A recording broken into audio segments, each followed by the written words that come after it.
नमस्कार साथियों, आप सभी का स्वागत है संकल्प एकेडमी के इस ऑनलाइन प्लेटफॉर्म पर।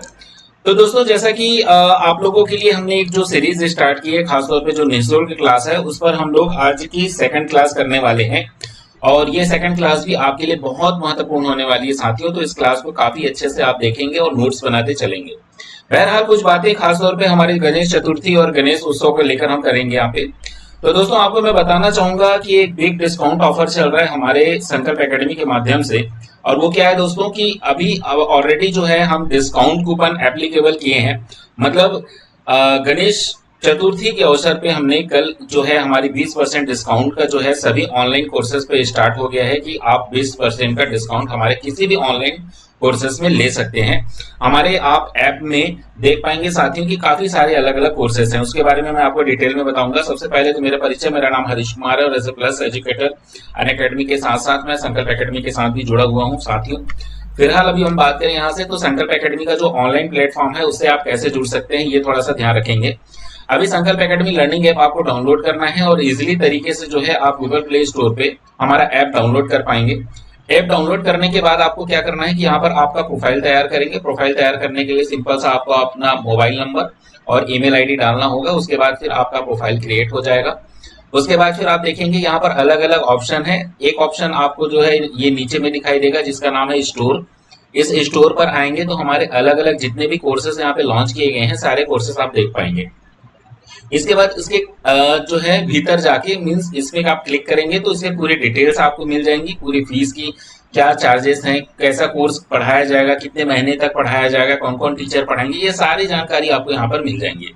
तो ध्यान रखिएगा, ऑनलाइन कोर्सेज जो है घर बैठे अच्छे तरीके से जो है आप किसी एग्जाम की प्रिपरेशन करना चाहते हैं तो आपको बहुत महंगी फीस देनी नहीं पड़ेगी। बहुत कम प्राइस पे आप अलग अलग बैचेस का फायदा ले सकते हैं, अलग अलग कोर्सेज का फायदा ले सकते हैं। कौन कौन से कोर्सेज अभी फिलहाल हमारे ऐप पे है वो मैं छोटी सी जानकारी आपको देना चाहूंगा। वो है हमारा सबसे पहले तो आपको, चूंकि यही जो सहकारिता विभाग है इसी को लेकर आपके काफी सारे अलग अलग जो है तरीके से यहाँ पर आपको तैयारी करनी होगी। तो उसी को ध्यान में रख के हमने ऑनलाइन टेस्ट सीरीज लॉन्च कर दी है जिसमें काफी अभ्यर्थी जुड़ चुके हैं। और अभी डिस्काउंट ऑफर चल रहा है तो इसमें भी हमने 99 रुपीज में, मात्र 99 रुपए में हमने 11 टेस्ट सीरीज इसमें रखी है। एक टेस्ट सीरीज फ्री है जो टेस्ट आप जाके हमारे एप्लीकेशन पे देख भी सकते हैं।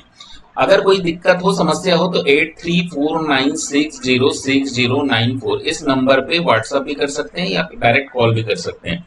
बहरहाल आगे बढ़े तो यहाँ पर आपको पता होना चाहिए दोस्तों कि आने वाला जो समय है, काफी इलेक्शन का समय आने वाला है और आप सबको पता है कि न्यू शिक्षक भर्ती को लेकर काफी सारे यूट्यूब पे अलग अलग बातें आपको देखने को मिल रही है। तो मैं आपको अंदर की खबर यही मैं भी बता दूंगा, क्योंकि बाकी लोग सब अंदर की खबर बता रहे हैं तो मैं भी क्यों पीछे रहूं। तो बहरहाल दोस्तों, आपको ये बताना चाहूंगा कि शिक्षक भर्ती तो आएगी, डेफिनेटली आएगी, बट बहुत सारी इसमें अलग अलग बातें हैं कि कब आएगी, कैसे आएगी, किस तरह से आएगी, कितने पोस्ट में आएगी। तो यहाँ पर मैं इसके लिए अलग से काफी जोरदार वीडियो लेकर आने वाला हूँ, इस पर अपन डिटेल में बात करेंगे। बहरहाल जो कोर्सेज लॉन्च किए हमने वो क्या है, फुल टीचर्स कोर्स है। यहाँ पर वर्ग 2 और वर्ग 3 दोनों की तैयारी हो जाएगी। और जो बच्चा ऐसा चाहता है कि जैसे आपने ये पता होगा कि अब बीएड वाले जो हैं वो वर्ग 3 में आ नहीं पाएंगे और सिर्फ वर्ग 2 देंगे, डीएलएड वाले दोनों दे सकते हैं। ठीक है, अभी तक की जो खास तौर पे अपडेट है उसी के लेटेस्ट अपडेट के हिसाब से वर्ग 2 वाले जो है बीएड वाले तो एप्लीकेबल होंगे, लेकिन डीएलएड वाले दोनों के लिए एप्लीकेबल है। तो आपको ये ध्यान रखना है कि जब भी आप कोर्स सेलेक्ट करें हमारे यहाँ पढ़ने के लिए तो वर्ग 2 की तैयारी करनी, वर्ग 3 की करनी है, तो ये अलग अलग हमने लॉन्च कर दिया है। जिनको दोनों की तैयारी करनी है भाई वो दोनों की तैयारी यहाँ पे कर सकता है। ठीक है, बहरहाल आगे बढ़े तो यहाँ पर सीजीटीटी जिनका देखिए भाई, शिक्षक भर्ती में आने के पहले, शिक्षक भर्ती में बैठने के पहले, शामिल होने के पहले तो आपको ये क्लियर होना चाहिए कि आपका वर्ग 2 या वर्ग 3 और वर्ग 2 में पेपर 1 और पेपर 2 आपका सीजीटीटी क्लियर है या नहीं है, उसे आप जरूर ध्यान में रख के सीजीटीटी का जो कोर्स है ऑनलाइन कोर्स उस पर भी जुड़ सकते हैं। जो कैंडिडेट जो है वो पेपर 1 क्लियर नहीं है तो पेपर 1 के लिए अलग से यहाँ पर शामिल हो सकते हैं। जिनको ऐसा लगता है कि पेपर 2 मुझे क्लियर करने में कठिनाई आ रही है तो वो पेपर 2 का अलग से प्रिपरेशन कर सकता है। तो ओवरऑल कंप्लीट यहाँ पर सीजीटीटी भी हमने रखा है क्योंकि आपको ये भी पता होना चाहिए कि शिक्षक भर्ती आने के पहले आपका सीजीटीटी एक बार फिर से होगा, एनी हाउ होगा ही होगा। ठीक है, ये जरूर ध्यान रखेंगे। अब बात करते हैं यहाँ पे छात्रावास अधीक्षक को लेकर, तो काफी दिनों से ये अलग अलग बातें आ रही है कि अब आएगा तब आएगा, लेकिन जब आएगा आपकी प्रिपरेशन क्या है, आप कितने लेवल पे हैं, आपका क्या प्रिपरेशन है, वो जरूर ध्यान रखना। क्योंकि आपको ये भी बात याद रखना होगा दोस्तों कि जब वैकेंसी आती है तो काफी स्पीड से आती है, ना आपके पास समय रह पाता है ना कुछ रह पाता है। तो मोस्टली एक एक महीने का समय अगर आपको मिलता है तो बहुत बड़ी बात होती है दोस्तों। इसलिए छात्रावास का भी अलग से हमने बैच शामिल कर दिया है इसमें। अगर आप चाहें तो छात्रावास का अलग से तैयारी कर सकते हैं, और जो बच्चे चाहें कि फुल हमें व्यापम का हर एक एग्जाम की प्रिपरेशन हो जाए तो वो सीजी व्यापम वाले अलग से फुल कोर्स में आ सकते हैं। कुछ ऐसे भी बच्चे हैं जो सीजीपीएससी प्रीलिम्स और व्यापम की एक साथ तैयारी करना चाहें तो वो ऑनलाइन कंप्लीट बैच में आ सकते हैं, जहां पे हम सीजीपीएससी प्रीलिम्स और ऑल व्यापम दोनों को इंटीग्रेटेड अप्रोच के हिसाब से एक साल तक पूरा जो है ये पढ़ाएंगे। ठीक है, तो ओवरऑल बहुत सारे ऐसे ऐसे अलग अलग कोर्सेज हैं, सारी ज्यादा जानकारी तो यहाँ पर आपको नहीं मिल पाएगी, उसके लिए आप डिटेल्स जरूर जाइएगा, इसी वीडियो के डिस्क्रिप्शन पे आपको सारी डिटेल्स मिल जाएंगी। बहरहाल टेलीग्राम चैनल से भी जुड़ जाइएगा, संकल्प एकेडमी छत्तीसगढ़ के नाम से हमारा टेलीग्राम चैनल है।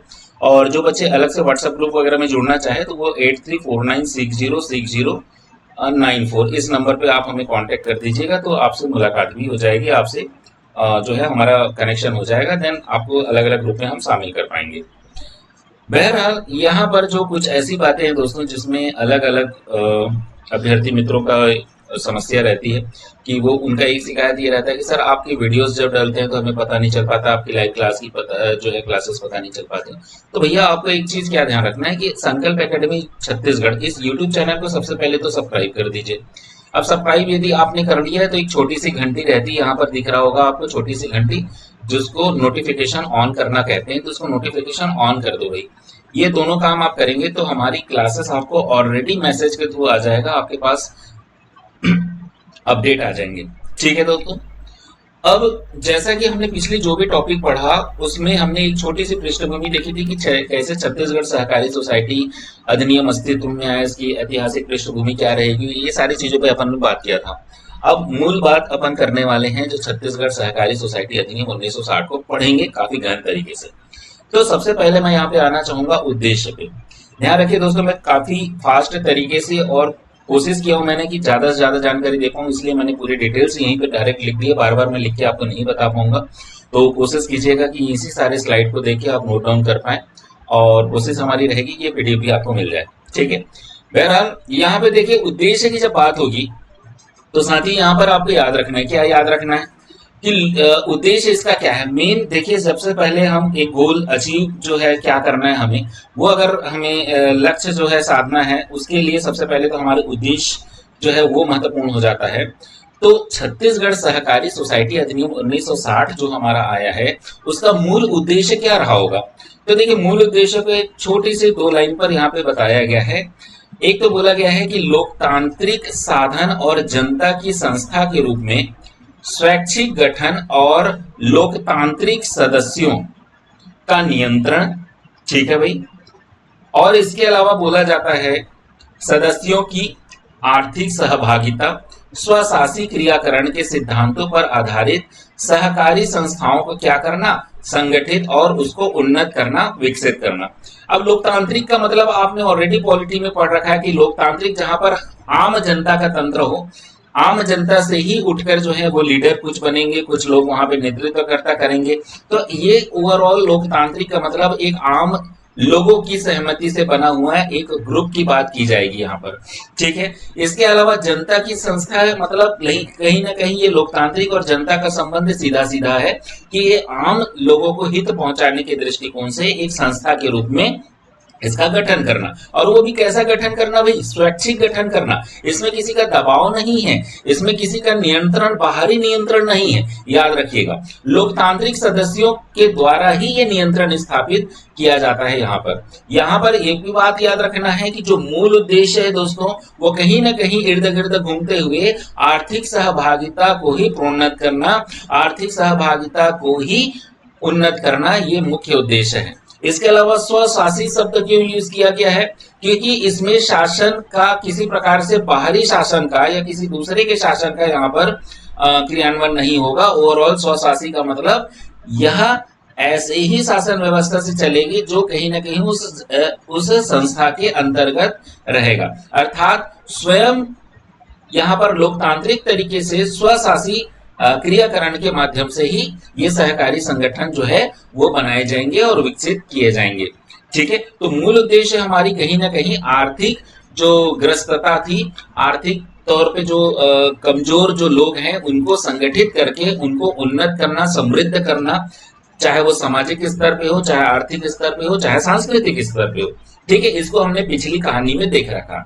अब यहाँ पे कुछ इंपॉर्टेंट जो एग्जाम के पॉइंट ऑफ व्यू से है वो कुछ बातें जो है मैं फटाफट यहाँ पे आपको बताने जा रहा हूँ, ध्यान से सुनिएगा।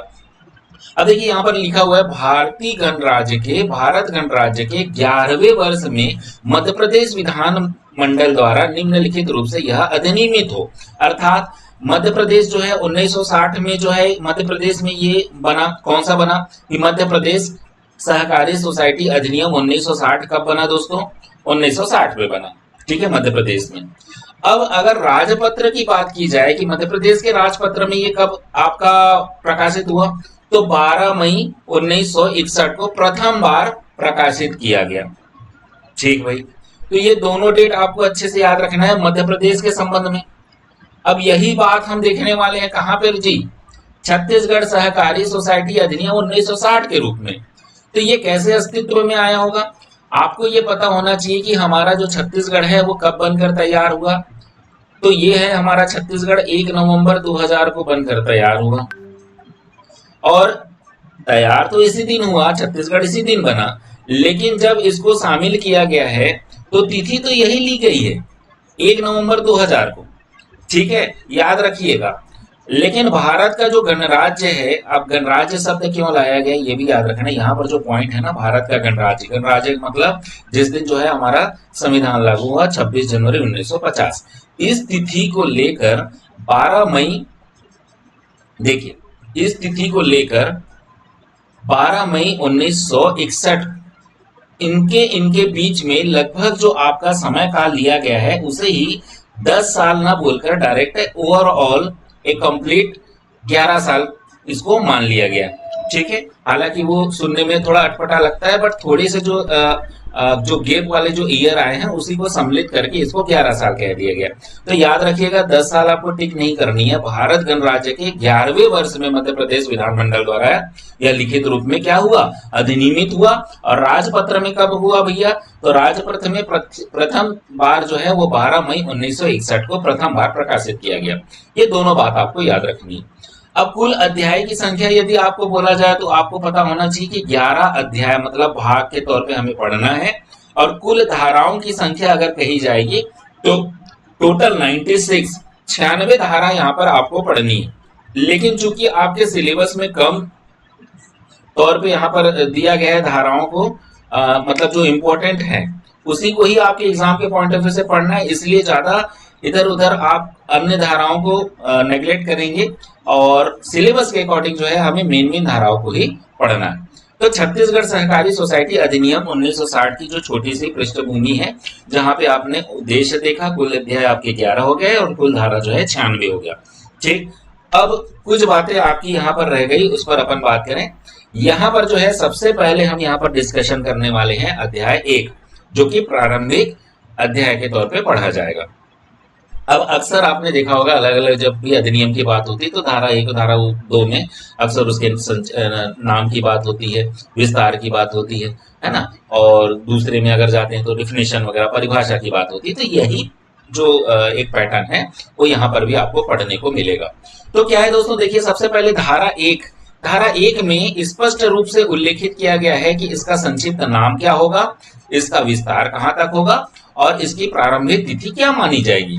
तो इस अधिनियम द्वारा याद रखिएगा कि इसका छत्तीसगढ़ जो है सहकारी सोसाइटी अधिनियम 1960 ही इसे संक्षिप्त नाम के तौर पे पढ़ा जाएगा। दूसरी बात, इसका विस्तार कहां तक होगा साथियों, तो पूरे छत्तीसगढ़ पर है। अर्थात आपको ABCD करके अलग अलग जिलों के नाम भी लिख दिए जाएंगे ना, कि दुर्ग जिला है ना, या फिर आपका दुर्ग जिला है, राजनांदगांव जिला है, बिलासपुर है, या फिर सरगुजा है, और ई ऑप्शन पे बोलता है पूरे छत्तीसगढ़ में, तो भैया आपको छत्तीसगढ़ टिक मार करके आना है, इतना याद रखना। दूसरी बात यहाँ पर एक और लिखी हुई है कि यह ऐसी तारीख को ही प्रवृत्त होगा जिसे छत्तीसगढ़ राज्य सरकार द्वारा अधिसूचना द्वारा नियत करे, अर्थात राज्य सरकार द्वारा इसको अधिसूचित किया जाए और उसको नियत करे। तो अब आपको यहाँ पे जो नोट डाउन करने वाली बात है क्या है कि भाई छत्तीसगढ़ जो है कब बनकर तैयार हुआ, 1 नवंबर 2000 को, ये ठीक है। अब मध्य प्रदेश की जब बारी में बात करें तो मध्य प्रदेश जो सरकार के द्वारा इसी अधिनियम को मध्य प्रदेश सहकारी सोसाइटी अधिनियम 1960 जो कहा जाता था, इसे छत्तीसगढ़ में लागू करने के लिए क्या करना पड़ा, तो यहाँ पर आपको याद रखना है कि विधियों का अनुकूलन आदेश पारित किया गया। किनके द्वारा? छत्तीसगढ़ में, छत्तीसगढ़ द्वारा, छत्तीसगढ़ राज्य सरकार द्वारा विधियों का अनुकूलन आदेश पारित किया गया। और ये विधियों का विधियों का अनुकूलन आदेश है, ये 13 जून 2001 को पारित हुआ। 1 नवंबर 2000 से ये बैक डेट में जो है यह छत्तीसगढ़ सहकारी सोसाइटी अधिनियम क्या हुआ, पारित हो गया। अब बैक डेट जरूर याद रखिएगा, जब भी आपको ये बोला जाएगा कि विधियों का अनुकूलन आदेश पारित किया गया तो वो है 13 जून 2001, लेकिन ये लागू कब से हो गया, तो ये बैक डेट जो छत्तीसगढ़ बन के अस्तित्व में आया, अर्थात छत्तीसगढ़ जब बना उसी तिथि को ही इसमें आपको याद रखना है कि छत्तीसगढ़ सहकारी सोसाइटी अधिनियम 2001 से, सॉरी 2000 से, मतलब 1 नवंबर 2000 से हमारे छत्तीसगढ़ में लागू है, ऐसा आप कहेंगे। ठीक है, तो अच्छे से याद रखिएगा। अध्याय 1 में कुछ ऐसी इंपॉर्टेंट बातें हैं जो आपको याद रखनी होंगे। अब कुछ बातें यहाँ पे कर लें, खासतौर पे धारा क्रमांक 2 के बारे में। अब धारा क्रमांक 2 को मैंने ज्यादा यहाँ पे डिफाइन नहीं किया है, इसको अपन बारी बारी से पढ़ेंगे।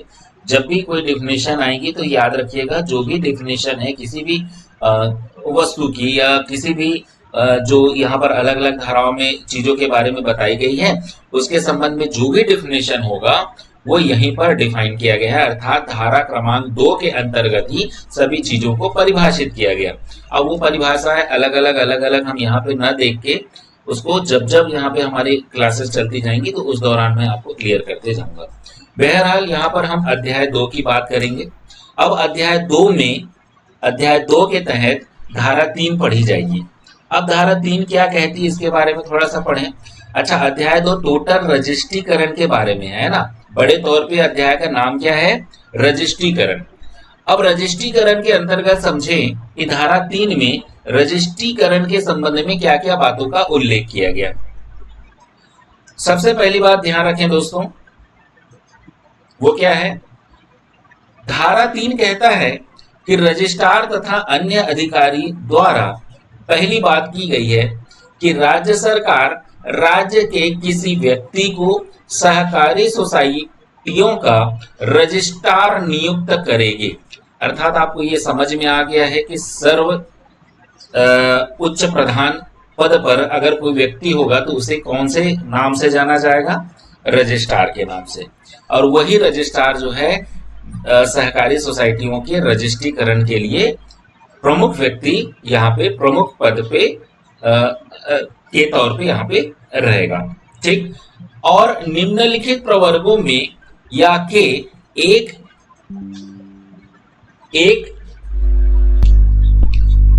या अधिक अधिकारियों को इस हेतु क्या कर सकेगी, वे नियुक्त कर सकेगी, वे उसके सहायता करेंगे। अर्थात कहने का मतलब क्या हुआ कि एक रजिस्ट्रार तो होगा, उन्होंने क्या है एक बात बताई दी है धारा 3 के तहत कि धारा 3 के तहत एक रजिस्ट्रार तो होगा। ठीक है, ये रजिस्ट्रार नियुक्त हो गए। अब इस रजिस्ट्रार के लिए, इन रजिस्ट्रार के लिए एक व्यक्ति और चुना जाएगा जिसे हम कौन से नाम से जानेंगे, कौन से पद से जानेंगे, अपर रजिस्ट्रार, एडिशनल रजिस्ट्रार के तौर पे। और ये नीचे क्रम के तौर पे ऐसे आते जाएंगे और देखेंगे कि उनके नीचे और सहयोगी कौन हो सकता है। तो दूसरे नंबर पे आप देखेंगे संयुक्त रजिस्ट्रार कहा जाएगा, ज्वाइंट रजिस्ट्रार के तौर पे जानेंगे। तीसरे नंबर पे एक और सहयोगी पद जो है हो सकते हैं जिसमें उप रजिस्ट्रार का पद रखा गया है। और चौथे नंबर पे सहकारी सोसाइटियों का जो है वो सहायक रजिस्ट्रार एक और पद होगा। और लास्ट में अधिकारियों के कुछ और अन्य समूह हो सकते हैं जो अलग अलग कार्यों के लिए उत्तरदायी होंगे। लेकिन कहीं ना कहीं जो है वो किनके मार्गदर्शन में काम करेंगे? रजिस्ट्रार के मार्गदर्शन में। ठीक है, रजिस्ट्रार के बगैर जो है ये पूरी जो टीम आपको दिखाई दे रही है कहीं ना कहीं ये अधूरे होंगे। अर्थात लास्ट में जो है ओवरऑल किसी भी सहकारी सोसाइटी के पंजीयन की जब बात होगी तो उसके लिए कौन उत्तरदायी होगा? रजिस्ट्रार ही होगा। मतलब उन्हीं के मार्गदर्शन में सारी सोसाइटियों का पंजीकरण होना है। ठीक है, तो ये एक छोटी सी बात मैंने थोड़े अलग तरीके से लिखा है, इसको आप एक एक बातों को अच्छे से समझेंगे। कुछ बातें हैं फटाफट इसको मैं आपको मार्क करके बताना चाहूंगा। तो देखिए साथियों, यहाँ पे यस चलिए, तो यहाँ पर सबसे पहली बात याद रखेंगे, रजिस्ट्रार एक उच्च पद पे होगा। उसके बाद मैंने बताया कि आपको अपर रजिस्ट्रार उनके नीचे काम करेगा। उसके नीचे एक संयुक्त रजिस्ट्रार होंगे, उनके नीचे उप रजिस्ट्रार होगा और उनके नीचे कुछ और अन्य सहायक रजिस्ट्रार या अन्य अधिकारियों का समूह हो सकता है। ठीक है, जरूरत के हिसाब से जो है यहाँ पर अलग अलग व्यक्तियों की आपको एक सीरीज बता दी गई है जो डाउन टू अपवर्ड या अप टू डाउनवर्ड आपको अलग अलग मैंने बताया। ठीक, तो ये क्रम हमेशा याद रखेंगे। अब इसी क्रम में कुछ बातें हैं जो आपको नोट करनी चाहिए, वो क्या है? अच्छा, कुछ बच्चे ये भी पूछ सकते हैं सर ये एक से ज्यादा हो सकते हैं क्या यहाँ अधिकारियों की संख्या? तो जी हाँ, रजिस्ट्रार तो केवल एक होगा, रजिस्ट्रार सिर्फ केवल एक होगा, लेकिन उनके नीचे में अपर रजिस्ट्रार, संयुक्त रजिस्ट्रार, उप रजिस्ट्रार, सहायक रजिस्ट्रार या अन्य अधिकारियों के समूह में अलग अलग जो है व्यक्ति हो सकते हैं या एक ही व्यक्ति हो सकता है। अब वो डिपेंड करेगा कि उनकी जो है जरूरत के हिसाब से कितने व्यक्ति वहां पे नियुक्त किए गए हैं। मतलब यहाँ पर बॉन्डिंग नहीं है कि एक ही अपर रजिस्ट्रार होगा या एक ही संयुक्त रजिस्ट्रार होगा, यहाँ पे दो एक से ज्यादा भी हो सकते हैं। ये बात यहाँ पर आपको नोट करनी। अब कुछ बातें यहाँ पे देखें, एक महत्वपूर्ण बात मैंने लिखा हुआ है उसको जरूर अच्छे से समझेंगे। मैंने कहा कि रजिस्ट्रार के नीचे अधिकारी वही नियमों और अधिकारों का प्रयोग करेंगे जो राज्य शासन द्वारा रजिस्ट्रार को क्या होगा? प्रदत्त होता है। लेकिन पूरा मार्गदर्शन किसका होगा? रजिस्ट्रार का होगा। सर्वसम्मति से रजिस्ट्रार ही जो है वो किसी भी पंजीयन को, अगर पंजीयन करना है या नहीं करना है, इनका जो है मुख्य निर्णय लेने वाला व्यक्ति या सील सिग्नेचर हस्ताक्षर करने वाला व्यक्ति कौन होगा? रजिस्ट्रार होगा। ये बात आपको ध्यान रखना है। इसके अलावा धाराओं की अगर बात कर ली जाए तो यहाँ पे एक बात लिखी हुई थी जो पिछले इस स्लाइड पे लिखा हुआ है। इस स्लाइड पे एक बात लिखी हुई है, थोड़ा सा मैं फटाफट पढ़ दूं। देखिए यहाँ पे लिखा हुआ है, रजिस्ट्रार को सहायता करने के लिए नियुक्त किए गए अधिकारी इस अधिनियम द्वारा उसके अधीन रजिस्ट्रार को प्रदत्त ऐसी शक्तियों का और इस अधिनियम द्वारा उसके अधीन रजिस्ट्रार पर अधिरोपित किए गए कर्तव्यों का, जैसा कि राज्य सरकार आदेश द्वारा निर्देश दे, प्रयोग और पालन ऐसे क्षेत्रों के भीतर करेंगे जैसा कि राज्य सरकार भी निर्दिष्ट करे। अर्थात इतने तक का जो पॉइंट लिखा हुआ है वो फाइनली यही कहना चाह रहा है कि रजिस्ट्रार को जितनी भी शक्तियां प्रदत्त है ना, उतनी सारी शक्तियां जो है उनके नीचे कार्य करने वाले उनके अधीन रजिस्ट्रार को भी होगा। लेकिन लास्ट में अगर सर्वे सर्वा अगर किसी की मुख्य जो है यहाँ पर बात आएगी वो रजिस्ट्रार की होगी। ठीक है, लेकिन जो है कर्तव्यों की बात की जाए या अधिकार की बात की जाए तो उनके नीचे जितने भी अधिकार वाली जो बात है ना, या कर्तव्य वाली बात है, वो कहीं ना कहीं रजिस्ट्रार के नीचे और भी जितने अधिकारियों के समूह आपने देखा उनको भी प्रदत्त होगा। ठीक है, अच्छा यहाँ पर परंतु कुछ बातें लिखी हुई है, तो परंतु अपर रजिस्ट्रार या संयुक्त रजिस्ट्रार से भिन्न किसी भी अधिकारी को इस बात के लिए भी निर्दिष्ट नहीं किया जाएगा कि वह धारा 78 के अधीन अपीलों की सुनवाई करने की शक्तियों का प्रयोग करे। अब ये बहुत इंपॉर्टेंट बात यहाँ पे लिख दी गई है, वो बात क्या है मैं आपको समझाना चाहूंगा। देखिए मैंने कहा दोस्तों रजिस्ट्रार है, रजिस्ट्रार के नीचे आपके अपर रजिस्ट्रार है। ठीक है, अपर रजिस्ट्रार के नीचे आपके संयुक्त रजिस्ट्रार है, संयुक्त रजिस्ट्रार के नीचे आपके सहायक रजिस्ट्रार है और सहायक रजिस्ट्रार के नीचे आपके अन्य जो है संयुक्त रजिस्ट्रार के नीचे आपके उप रजिस्ट्रार हैं और उसके नीचे आपके सहयोगी रजिस्ट्रार हैं। तो ये जो रजिस्ट्रार की जो अलग अलग आपने समूह देखा है, इसमें आपको ये याद रखना है कि रजिस्ट्रार अपर रजिस्ट्रार और संयुक्त रजिस्ट्रार, ये तीन ऐसे व्यक्ति होंगे, तीन ऐसे पद वाले व्यक्ति बैठे हैं यहाँ पे, जिनको किसी भी अन्य अपील को अगर निरस्त कर दिया जाता है, मान लो निचले वाली स्थिति में ऐसा हुआ कि कोई सहकारी सोसाइटी पंजीयन के लिए गई थी। अब इसको मैं यहाँ पे बताना चाहूंगा, देखिए ध्यान रखिएगा। जैसे मैंने कहा कि अगर कोई अपील की बात होती है और ये गए सहायक रजिस्ट्रार एवं अन्य रजिस्ट्रार अधिकारी के पास अपने पंजीयन के लिए, ठीक है। अब ऐसी कोई सहकारी जो समिति के लिए पंजीयन के लिए अगर कोई अपील करता है, कहाँ पे करता है, सहायक रजिस्ट्रार एवं अन्य अधिकारी के पास, तो अगर किसी कारण से उनकी सोसाइटी को निरस्त कर दिया जाता है कि भैया आपकी सोसाइटी नहीं बन पाएगी, इसमें कुछ खामियां हैं, कुछ प्रॉब्लम है, या कहीं ना कहीं आर्थिक जो है ग्रस्त जो है ना, आर्थिक जो समस्या आ रही है उसका उद्देश्य ही नहीं दिखाई दे रहा है, कहीं ना कहीं एक अच्छे सहकारी सोसाइटी के तौर पे हम ये नहीं देख पा रहे, इसलिए इसको निरस्त कर रहे हैं। तो ये जो अपील है वो यहाँ पर लगाई गई, जो कि निरस्त कर दिया गया, तो ये अपील यहाँ पर अब नहीं लगाया जाएगा। इसकी सुनवाई करने का अधिकार अब उप रजिस्ट्रार में नहीं है। अब ये डायरेक्ट या तो संयुक्त रजिस्ट्रार के अधीन होगा, या उप रजिस्ट्रार के अपर रजिस्ट्रार के अधीन होगा, या डायरेक्ट रजिस्ट्रार के अधीन होगा। तीन व्यक्ति जो हैं वो अपील की सुनवाई कर पाएंगे, ठीक है। उप रजिस्ट्रार और सहायक रजिस्ट्रार एवं अन्य अधिकारियों के समूह को इसका अधिकार नहीं। फिर से मैं एक बार बता दूं कि अगर अपील किसी प्रकार की ऐसी आती है जिसमें सहकारी सोसाइटी के पंजीयन को निरस्त कर दिया जाता है, तो इसकी जो सुनवाई है, जो अपील की सुनवाई का अधिकार है, वो किनको प्रदत्त है धारा 78 के अंदर? संयुक्त रजिस्ट्रार को, या फिर अपर रजिस्ट्रार को, या फिर रजिस्ट्रार को। इसके नीचे किसी अन्य को नहीं है। यही बात यहाँ पर लिखी हुई है दोस्तों, जो है धारा नंबर 78 में, ठीक है भाई। और अच्छा, तीसरा पॉइंट भी यहाँ पे मैं फटाफट पढ़ दूं। रजिस्ट्रार की सहायता करने के लिए नियुक्त किए गए अधिकारी रजिस्ट्रार के अधीनस्थ ही होंगे, उसके साधारण मार्गदर्शन, पर्यवेक्षण और नियंत्रण के अधीन ही कार्य करेंगे।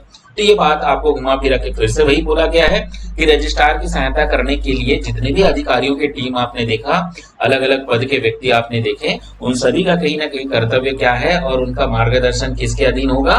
तो रजिस्ट्रार के अधीन होगा, और उन्हीं के अधीनस्थ जो है वो कार्य करेंगे, ठीक है। कार्य करेंगे, पर्यवेक्षण करेंगे और उनके नियंत्रण में ही अलग अलग कार्यों को जो है उनका संपादन करेंगे, ठीक। तो ये कुछ बातें मैंने यहाँ पर फटाफट लिख दिया था, आपने देख लिया होगा। तो यहाँ पर याद रखिएगा, अगर निरस्त हो जाए तो सहायक रजिस्ट्रार या अन्य अधिकारी या उप रजिस्ट्रार को इसकी बिल्कुल भी सुनवाई का अधिकार नहीं होगा। ये ऊपर में आवेदन करना पड़ेगा इनको, और तब जाके जो है इनकी सुनवाई हो पाएगी, और उसके बाद फिर ये डिसाइड होगा कि उनको पंजीयन करेंगे या नहीं करेंगे, ठीक। तो अपील का अधिकार या सुनवाई का अधिकार किसको है? तो रजिस्ट्रार, अपर रजिस्ट्रार और संयुक्त रजिस्ट्रार को है, और अधिकार नहीं है तो वो है उप रजिस्ट्रार और सहायक रजिस्ट्रार। इस बात को अच्छे से याद रखेंगे। अब कुछ बातें यहाँ पे देखना है, क्या है भाई, एक बात मैंने और रख दिया था कि रजिस्ट्रार जैसे बोलेगा, जैसा वो काम चाहता है, उन्हीं के मार्गदर्शन में ही जितनी भी उनकी टीम है, उनके नीचे जो कार्य करने वाले अधिकारी हैं, उन्हीं के मार्गदर्शन में कार्य करेगा। ये बात मैंने फिर से रिपीट कर दी। अब यहाँ पर हम बात करेंगे धारा नंबर 4 की। तो क्या कहता है धारा नंबर 4? चलिए बात करते हैं। सबसे पहले जो थ्योरी वाली पॉइंट है मैं फटाफट पढ़ दूं, आप एक बार सुनिएगा। सोसाइटी जो रजिस्ट्रीकृत की जा सकेगी इस अधिनियम के उपबंधों के अधीन हो रहते हुए किसी भी ऐसी सोसाइटी को जिसका उद्देश्य अपने सदस्यों की आर्थिक हित, ध्यान रखिएगा, आर्थिक हित और उनके साधारण कल्याण को सहकारी सिद्धांतों के अनुसार क्या करेगा? संप्रवर्तित करेगा। संप्रवर्तित का मतलब क्या होता है? प्रमोट करना, ठीक है भैया। क्या होगा इसका मतलब? प्रमोट करना, उनको आगे बढ़ने को प्रेरित करना। किसी ऐसे सोसाइटी को जो किसी ऐसी सोसाइटी को संक्रियाओं को सुकर बनाने के उद्देश्य से स्थापित की गई हो, वो इस अधिनियम के अधीन भी रजिस्ट्रीकृत किया जा सकेगा। अब ये जितनी भी मैंने पॉइंट पढ़ा है इसको 1 to 1 आप समझे। इसमें क्या क्या समरी निकल के आता है?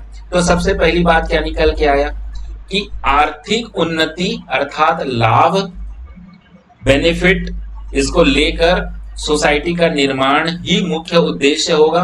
ये हमने धाराओं को पढ़ने के पहले से समझ रखा है कि कहीं ना कहीं आर्थिक जो उन्नति है वही मुख्य उद्देश्य होगा ऐसी सहकारी सोसाइटियों का। अब कई बच्चों के मन में ये भी रहता है दोस्तों कि सर ये सोसाइटी क्या अमीर लोगों की नहीं बन सकती? नहीं तो भैया, अमीर की भी बन सकती है, गरीब की भी बन सकती है, मध्यम वर्गीय की भी सोसाइटी बनती है, ऐसी बात नहीं है। लेकिन कहीं ना कहीं ये सोसाइटियों का मूल उद्देश्य ऐसे व्यक्तियों तक ही पहुंचना है जो किसी प्रकार से अगर उनकी आर्थिक, सामाजिक या सांस्कृतिक उन्नति में कुछ कमियां हैं, कुछ प्रॉब्लम है, वो उन्नति नहीं कर पा रहे हैं, तो उनको ही सशक्त बनाने का उद्देश्य ऐसे सहकारी सोसाइटियों का होता है। ठीक, लेकिन ऐसे बात नहीं है कि अमीरों का सोसाइटी नहीं बन पाएगा, उनकी भी बनती है। ठीक है। दूसरी बात यहाँ पे जो लिखा है वो ध्यान रखेंगे, ग्रामीण क्षेत्रों में ऋण ग्रस्तता, याद रखना, ग्रामीण क्षेत्रों में ऋण ग्रस्तता को दूर करने का उद्देश्य और गरीबी को दूर करना, ताकि आर्थिक उन्नति को वो प्राप्त कर सके, ऐसे उद्देश्य वाले सहकारी सोसाइटियों को पंजीकृत किया जाएगा। एक बात और अच्छे से मैंने लिख दिया है कि इकोनॉमिक रूप से क्या होना, उनको सशक्त बनाने का उद्देश्य, अर्थात घुमा फिरा के यही बात लिखी हुई है कि आर्थिक संपन्नता ही मुख्य उद्देश्य होगा।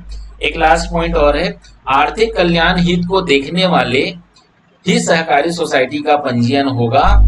ये एकदम दिमाग में अच्छे से डाल लीजिएगा। तो फाइनली धारा नंबर 4 क्या बोला गया है कि यही सारी बातें जो मैंने 4 पॉइंट्स पढ़े हैं उसकी पूर्ति करता है। ठीक, तो ये हो गया हमारा धारा नंबर 4। अब धारा नंबर 5 पे आने वाले हैं। यहाँ पर दो महत्वपूर्ण बातें लिखी हुई है। एक तो लिमिटेड शब्द लिखा गया है, मतलब परिसीमित, और दूसरा शब्द लिखा गया है दोस्तों अपरिसीमित, जिसको अनलिमिटेड शब्द से पढ़ते हैं, जो कि इंग्लिश का टर्म्स है। ठीक है, तो परिसीमित लिमिटेड और अपरिसीमित अनलिमिटेड। अब इसको थोड़ा सा एक बार थ्योरी पढ़ लें। देखिए लिखा क्या गया है, दायित्व सहित सोसाइटियों का रजिस्ट्रीकरण, जिसमें लिखा गया है कि जब कोई सोसाइटी परिसीमित या अपरिसीमित दायित्व सहित रजिस्ट्रीकृत की जा सकेगी, परंतु जब तक कि राज्य सरकार या साधारण या विदेश आदेश द्वारा अन्यथा निर्देशित न करे। किसी ऐसी सोसाइटी का जिसकी सदस्य कोई अन्य सोसाइटी हो, दायित्व क्या होगा? परिसीमित होगा। तो देखिए यहाँ पे परिसीमित का जो डिफिनेशन है यहाँ से तो आपको क्लियर नहीं होगा। अब यहाँ पे परिभाषा भी लिखी हुई है, वो भी मैं पढ़ दूं। परिसीमित दायित्व वाली सहकारी सोसाइटी से अभिप्रेत। तो यहाँ पर सबसे पहले तो परिसीमित क्या है, अपरिसीमित क्या है, उसको मैं एक बार डिफाइन करना चाहूंगा, थोड़ा सा इसको समझिएगा। देखिए दोस्तों, एक छोटी सी उदाहरण के तौर पे समझना। मान लो एक कंपनी है जो लघु उद्योग के तौर पे कार्य करती है। हो सकती है कि वो जूट निर्माण करने वाली छोटी सी कंपनी है ना, बुनकर लोगों की एक सोसाइटी है, ऐसा मान सकते हो आप। ठीक, अब ये जो सोसाइटी है भाई, इस सोसाइटी में कितने लोग मान लो शामिल हुए? तो मान लो ये बुनकर समितियों में 10 लोगों की ये समिति है, जिन्होंने क्या किया, 1000 रुपये यहाँ पर अपनी पूंजी राशि लगाई, अंश पूंजी लगाई। कितनी अंश पूंजी? इन्होंने 1000 रुपये की अंश पूंजी लगाया। कितने लोगों ने मिलकर लगाया? ये 10 लोगों ने मिलकर लगाया। क्लियर, समझ में आ रहा है? तो 10 लोगों ने एक 1000 मिलाया, तो कितना हो गया भैया? रकम मिलके कितना हो गया? 10,000 रुपए ये जमा हो गया। अब ये जो कंपनी है बुनकर लोगों की, इन्होंने अपनी रजिस्ट्रीकरण करने के पहले इन्होंने तो पहले समिति बना ली है 10 लोगों की, जिसमें 1000 रुपए जमा कर लिया, तो 10,000 रुपए इनकी सोसाइटी में जमा हो गया। अब ये पंजीयन कराने के लिए जाएंगे। तो पंजीयन कराने के पहले क्या हुआ कि एक सदस्य जो है वो अन्य नया सदस्य के तौर पे शामिल होना चाह रहा है। तो ये 10 लोगों की जो है उसमें ये 11वां व्यक्ति शामिल होना चाह रहा है। ये व्यक्ति कहाँ है? ये व्यक्ति यहाँ बैठा हुआ है, नया व्यक्ति। अब चूंकि आपको पता है कि सभी लोग 1000 रुपए मिलाए हैं, तो इसके पास ना क्या है, पैसों की कमी थी। तो इसने बोला कि भैया मैं अभी सिर्फ 500 रुपए देना चाह रहा हूँ, 500 रुपए जो है वो उधारी के तौर पे अभी मेरा रखिए, फिलहाल मैं इसको जब भी मेरे पास पैसे होंगे मैं दे दूंगा। उस कंडीशन पे ये नया व्यक्ति जो है शामिल कर लिया जाता है। अब सिर्फ 10,000 रुपए में क्या बुनकर समितियों की जो है समिति कार्य कर पाएगी क्या? नहीं, उनको तो थोड़े से और लोन की जरूरत पड़ रही है, मतलब ऐसे सहायता राशि की जरूरत पड़ेगी। अब वो किसकी तरफ जाएंगे भैया? वो लोन लेने के लिए जाएंगे। लोन लेने के लिए कहाँ जाएंगे? तो आपको पता होना चाहिए कि जैसे प्राथमिक सहकारी सोसाइटी जो भी होती है वो कहीं ना कहीं किनके सम्मुख होता है? केंद्रीय बैंक। केंद्रीय बैंक पहले दर्जे पे होगा, उसके बाद फिर राज्य सहकारी बैंक होगा। तो केंद्रीय बैंक जो है, जिसको हम जिला सहकारी बैंक के तौर पे देखेंगे, इनसे इन्होंने क्या लिया? 20,000 रुपए का लोन ले लिया। ठीक, लेकिन दिक्कत क्या हो गई? कुछ महीने बाद इनकी जो कंपनी है वो डूबने लगी। इनका जो है किसी प्रकार से जो है खर्च नहीं निकल पा रहा था। तो उन्होंने क्या डिसाइड किया कि नहीं यार, अब जैसे तैसे लोन को चुकाओ, जो हमारे पास मशीन वशीन कुछ रखी हुई जो भी संसाधन है उसको बेचकर हम ऋण चुका देते हैं। तो भैया उनके संसाधन ज्यादा नहीं थे, वो तो 5,000 के आसपास था, तो 5,000 उन्होंने जमा कर दिया। फिर भी अभी कितने की ऋण बचा हुआ है? 15,000 रुपए उनको अभी चुकता करना है। बाकी चीजें उन्होंने खर्च कर डाली इधर उधर पैसे, अब 15,000 ऋण चुकाने। तो ये जो कंपनी है वो अब क्या करेंगे? कंपनी के सदस्य मिलके या तो आपस में मिलेंगे और सभी लोग पैसे चुकाने का यहाँ पर निर्णय लेंगे। अब पैसे चुकाने के लिए यहाँ पे टोटल कितने लोग हैं? 10 नहीं है भैया, याद रखना। एक नया व्यक्ति आया है तो 10 मिला के ये कितना हो गया? टोटल तो 11 सदस्य हो गया। ये तो यही मानेंगे ना कि भैया तुम बाद में आए हो या पहले आए हो, है तो हाँ, हो तो आप यहीं के सदस्य ना। तो वो क्या करेंगे कि 15,000 की जो वसूली है वो किसके लिए जाएंगे? इस व्यक्ति के पास जाएगा कि भैया हम लोग कर्ज में डूब गए हैं, हमारे पास तो पैसे नहीं है, अब तुम पैसा लगा दो और इस लोन से हमको छुटकारा दिलाओ। मतलब आप लोन को यहाँ पे चुकाने के लिए आप भी उत्तरदायी हो, ये वही कहने वाले यहाँ पे। तो अब इस व्यक्ति की सुरक्षा कैसे हो? तो यहाँ पर ये जो व्यक्ति है ना, एक अच्छी बात ये हुई थी कि इसके पास एक विकल्प था कि मैं यहाँ पर परिसीमित के तौर पे इस सोसाइटी का सदस्य बनूंगा। ये पहले ही इस बात को बोल दिया था। अब परिसीमित का मतलब यहाँ पे एकदम क्लियर होने वाला है कि यदि नया सदस्य जुड़ने के समय परिसीमित अर्थात लिमिटेड तौर पे जुड़ा हो तो केवल बचा हुआ पैसा, और वो बचा हुआ पैसा सिर्फ और सिर्फ 500 रुपए था, वही देना पड़ेगा उसको। वो सोसाइटी के लोन को अपना कर्ज समझ के वहां पर लोन अदा करने के लिए बाध्य नहीं होगा। इस बात को अच्छे से समझ जाइए। लिमिटेड का मतलब क्या हुआ कि ये जो नया सदस्य है ये लोन पटाने के लिए बाध्य नहीं होगा, वो सिर्फ अपनी सदस्यता शुल्क के जो राशि थी उसी को बस देने के लिए उत्तरदायी होगा। मात्र 500 रुपए ही वो देगा, अन्य लोन की पेंशन उसे नहीं मिलेगी, ये याद रखिएगा। दूसरा केस यहाँ पर क्या है? यदि वो व्यक्ति जुड़ने के पहले अपरिसीमित तरीके से अनलिमिटेड तरीके से जुड़ा होता तो सोसाइटी इससे अन्य जो पैसा है, जो लोन की जो राशि है, वो भी लगभग जो 15,000 है वो पूरे के पूरे भी वसूल सकती है या कुछ धनराशि उसे वसूलने का अधिकार रखती है।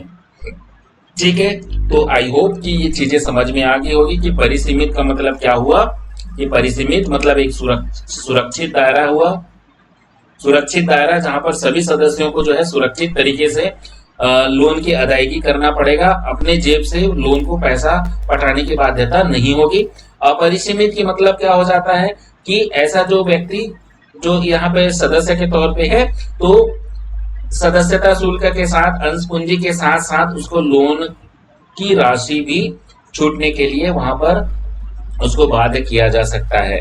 मतलब ये कहीं ना कहीं अनसिक्योर्ड है, असुरक्षित है दोस्तों। ठीक है, अब आपको सुरक्षित और असुरक्षित मैंने बता दिया, तो आप यहाँ पे क्वेश्चन पूछ सकते हैं कि सर हमारे यहाँ क्या छत्तीसगढ़ में जो भी सहकारी सोसाइटी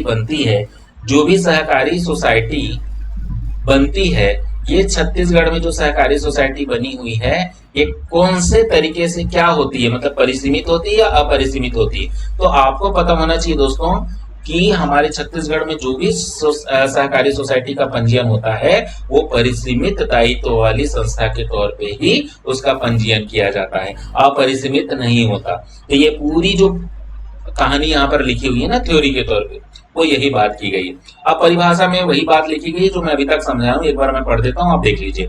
परिसीमित दायित्व वाली सहकारी सोसाइटी से अभिप्रेत क्या है कि ऐसी सोसाइटी जिसके सदस्यों का दायित्व उसकी उपविधियों द्वारा, मतलब जो उन लोगों ने जो कानून के साथ जो उपविधि अपनी बनाई रहती है, जो बाइलॉज बनाए रहते हैं, नियमावली जो बनाई रहती है, उस रकम को यदि वो यदि कोई हो जो उनके द्वारा धारित अंशों पर अदत्त हो, परिसीमित हो, ऐसी रकम जिसका कि उस सोसाइटी का परिसमापन हो जाने की दशा में उस अस्थियों के प्रति अभिदाय करने का जिम्मा वे अपने ऊपर ले तक परिसीमित हो।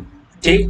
दूसरी बात यहाँ पे अपरिसीमित के संबंध में लिख दिया गया था, तो यहाँ पर परिसीमित मैंने बता दिया। अब एक छोटी सी बात और रह गई है, उसको भी मैं यहाँ पे क्लियर और कर देना चाहूंगा। देखिए धारा 5 में स्पष्ट तौर पे और जो बात है उसको क्लियर मैं यहाँ पे लिखा हुआ हूँ कि छत्तीसगढ़ में किसी भी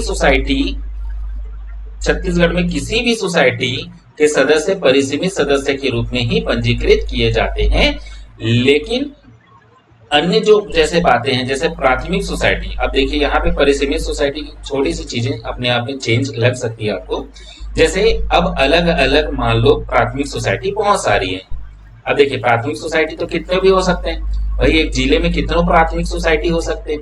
तो मान लो सपोज इतने प्राथमिक सोसाइटी जो है वो अलग अलग आपको दिख रहे हैं। तो ये प्राथमिक सोसाइटी में व्यक्ति जो जितने भी जुड़े हुए हैं, ठीक है, सभी व्यक्ति की जो है सहभागिता से वो चाहे तो जिला स्तर पर भी एक सोसाइटी का गठन कर सकते हैं जो मुख्य सोसाइटी के तौर पे होगा, और ये सभी प्राथमिक जो सोसाइटी हैं वो इनके अधीन होगा, और ऐसे भी सोसाइटी का निर्माण किया जा सकता है। अर्थात अलग अलग प्राथमिक समिति एक साथ मिलकर एक अलग रूप से बड़ी सोसाइटी बन सकती है। ये बात आपके धारा नंबर 5 में भी उल्लेखित है दोस्तों। ठीक है, तो यही सारी बातें जो यहाँ पर हमने जो भी पढ़ा वो यहाँ पर अभी लिखा हुआ है आपके धारा नंबर 5 में। ठीक, तो ये हो गई धारा नंबर 5 तक की बात। अब धारा नंबर 6 की हम बात करने वाले।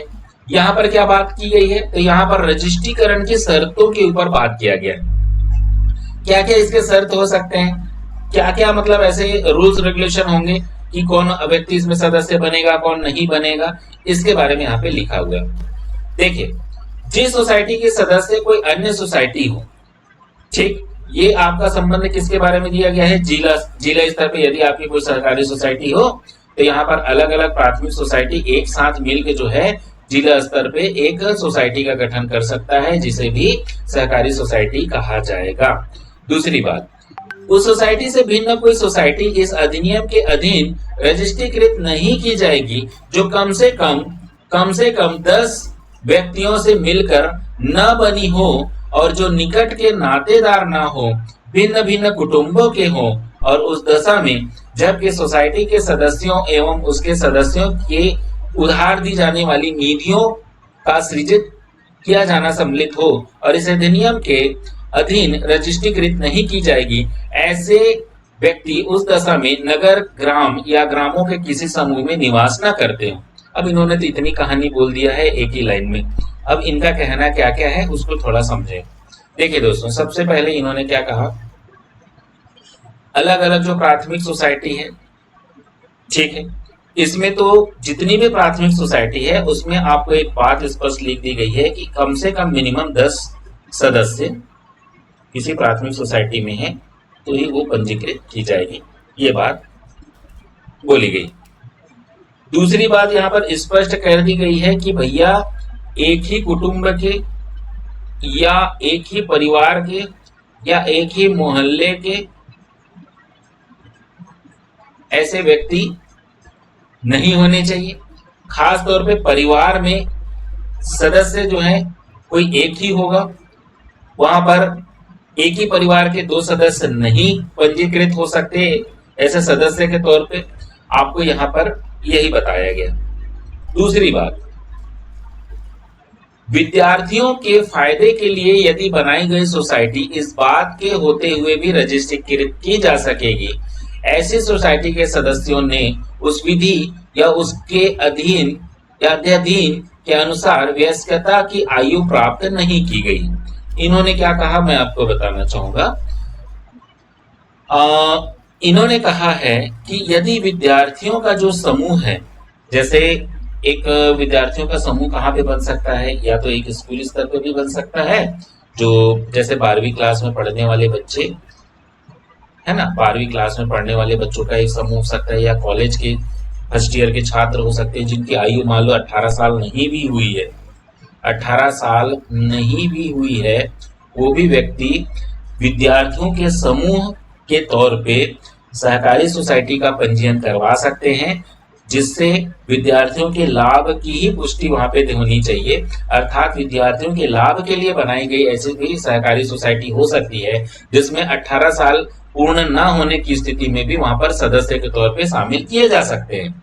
ठीक, अर्थात वयस्क ना भी हो तो समिति का सदस्य बन सकता है। ये बात आपके दूसरे नंबर के पॉइंट पे यहाँ पर लिखा हुआ है। ठीक, कुछ और बातें हैं, परंतु यह भी कि रजिस्ट्रार न्यूनतम सदस्यता की शर्त को ऐसे सोसाइटी जिसकी स्थापना के कर्मचारियों के कल्याण के लिए संगठित की गई है शिथिल कर सकता है। तो देखिए 10 सदस्य तो होने चाहिए, ये आपने देखा, लेकिन अगर रजिस्ट्रार चाहे तो 10 से कम सदस्य, मान लो 8 ही सदस्य हो पा रहे हैं, तो ये जो है निर्णय किनका होगा? ये निर्णय रजिस्ट्रार लेगा कि अगर वो चाहे तो 10 सदस्य की जो अनिवार्यता है उसको 8 सदस्य के तौर पे भी अगर वो हैं तो वो उस जो सहकारी सोसाइटी है उसको रजिस्ट्रीकृत कर सकता है। तो सर्वे सर्वा जो है वो रजिस्ट्रार के अधीन होगा कि वो अगर चाहे तो न्यूनतम सदस्यता जो शर्त है उसको शिथिल कर सकता है। ये बात यहाँ पर की गई है। इसके अलावा एक और पॉइंट लिखा गया है तीसरे नंबर पे, परंतु यह भी कि किसी प्राथमिक सोसाइटी की दशा में रजिस्ट्रीकरण के समय कम से कम मिनिमम 33% महिला सदस्य होने चाहिए। अब भैया मान लो आपने ये कहा कि 30 सदस्यों का एक समूह है, तो 30 सदस्यों के समूह में मान लो आप 33% निकालते हैं साथियों, ठीक है, चलो 30 में ना निकालो भाई, आपने कहा कि 10 सदस्य होने चाहिए, तो 10 में से मान लो हम 33% निकाले तो 3.3 के आसपास आएगा। 3.3 को हम फाइनली 3 सदस्य खास तौर पे महिला के तौर पे लेंगे। तो कहने का मतलब क्या हुआ कि 10 में से 3 सदस्य आपके महिला होने चाहिए 33% के हिसाब से। ये बात कही गई है कि रजिस्ट्रीकरण के समय कम से कम महिला सदस्य कितने होने चाहिए? 3 महिला सदस्य तो होने ही चाहिए। लेकिन ये भी बात विरोधाभास आपको लगेगा इस चौथे नंबर के पॉइंट को पढ़ने में, कि वो क्या है कि परंतु यह भी कि रजिस्ट्रार पर्याप्त कारणों से महिला सदस्यों की विहित प्रतिशत की शर्तों को शिथिल कर सकता है। ये कौन सी कंडीशन में होगा? तो आपको अच्छे से पता होना चाहिए दोस्तों कि ऐसी जगह भी, ऐसी वाली सोसाइटी भी हो सकती है जहां पर कोई महिलाओं की कमी हो, अर्थात महिलाओं की उपस्थिति नहीं है, नहीं के समान है, अर्थात नहीं ही है।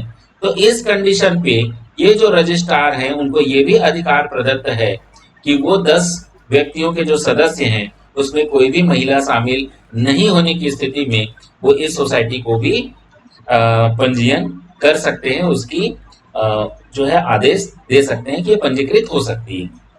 ठीक है, तो कुछ पॉइंट टू पॉइंट बातें हमने जो देखा है इसको फिर से मैंने यहाँ पे समरी के तौर पे लिखा है, इसको थोड़ा सा एक बार पढ़ ले। तो देखिए मैंने क्या अभी तक बताया दोस्तों।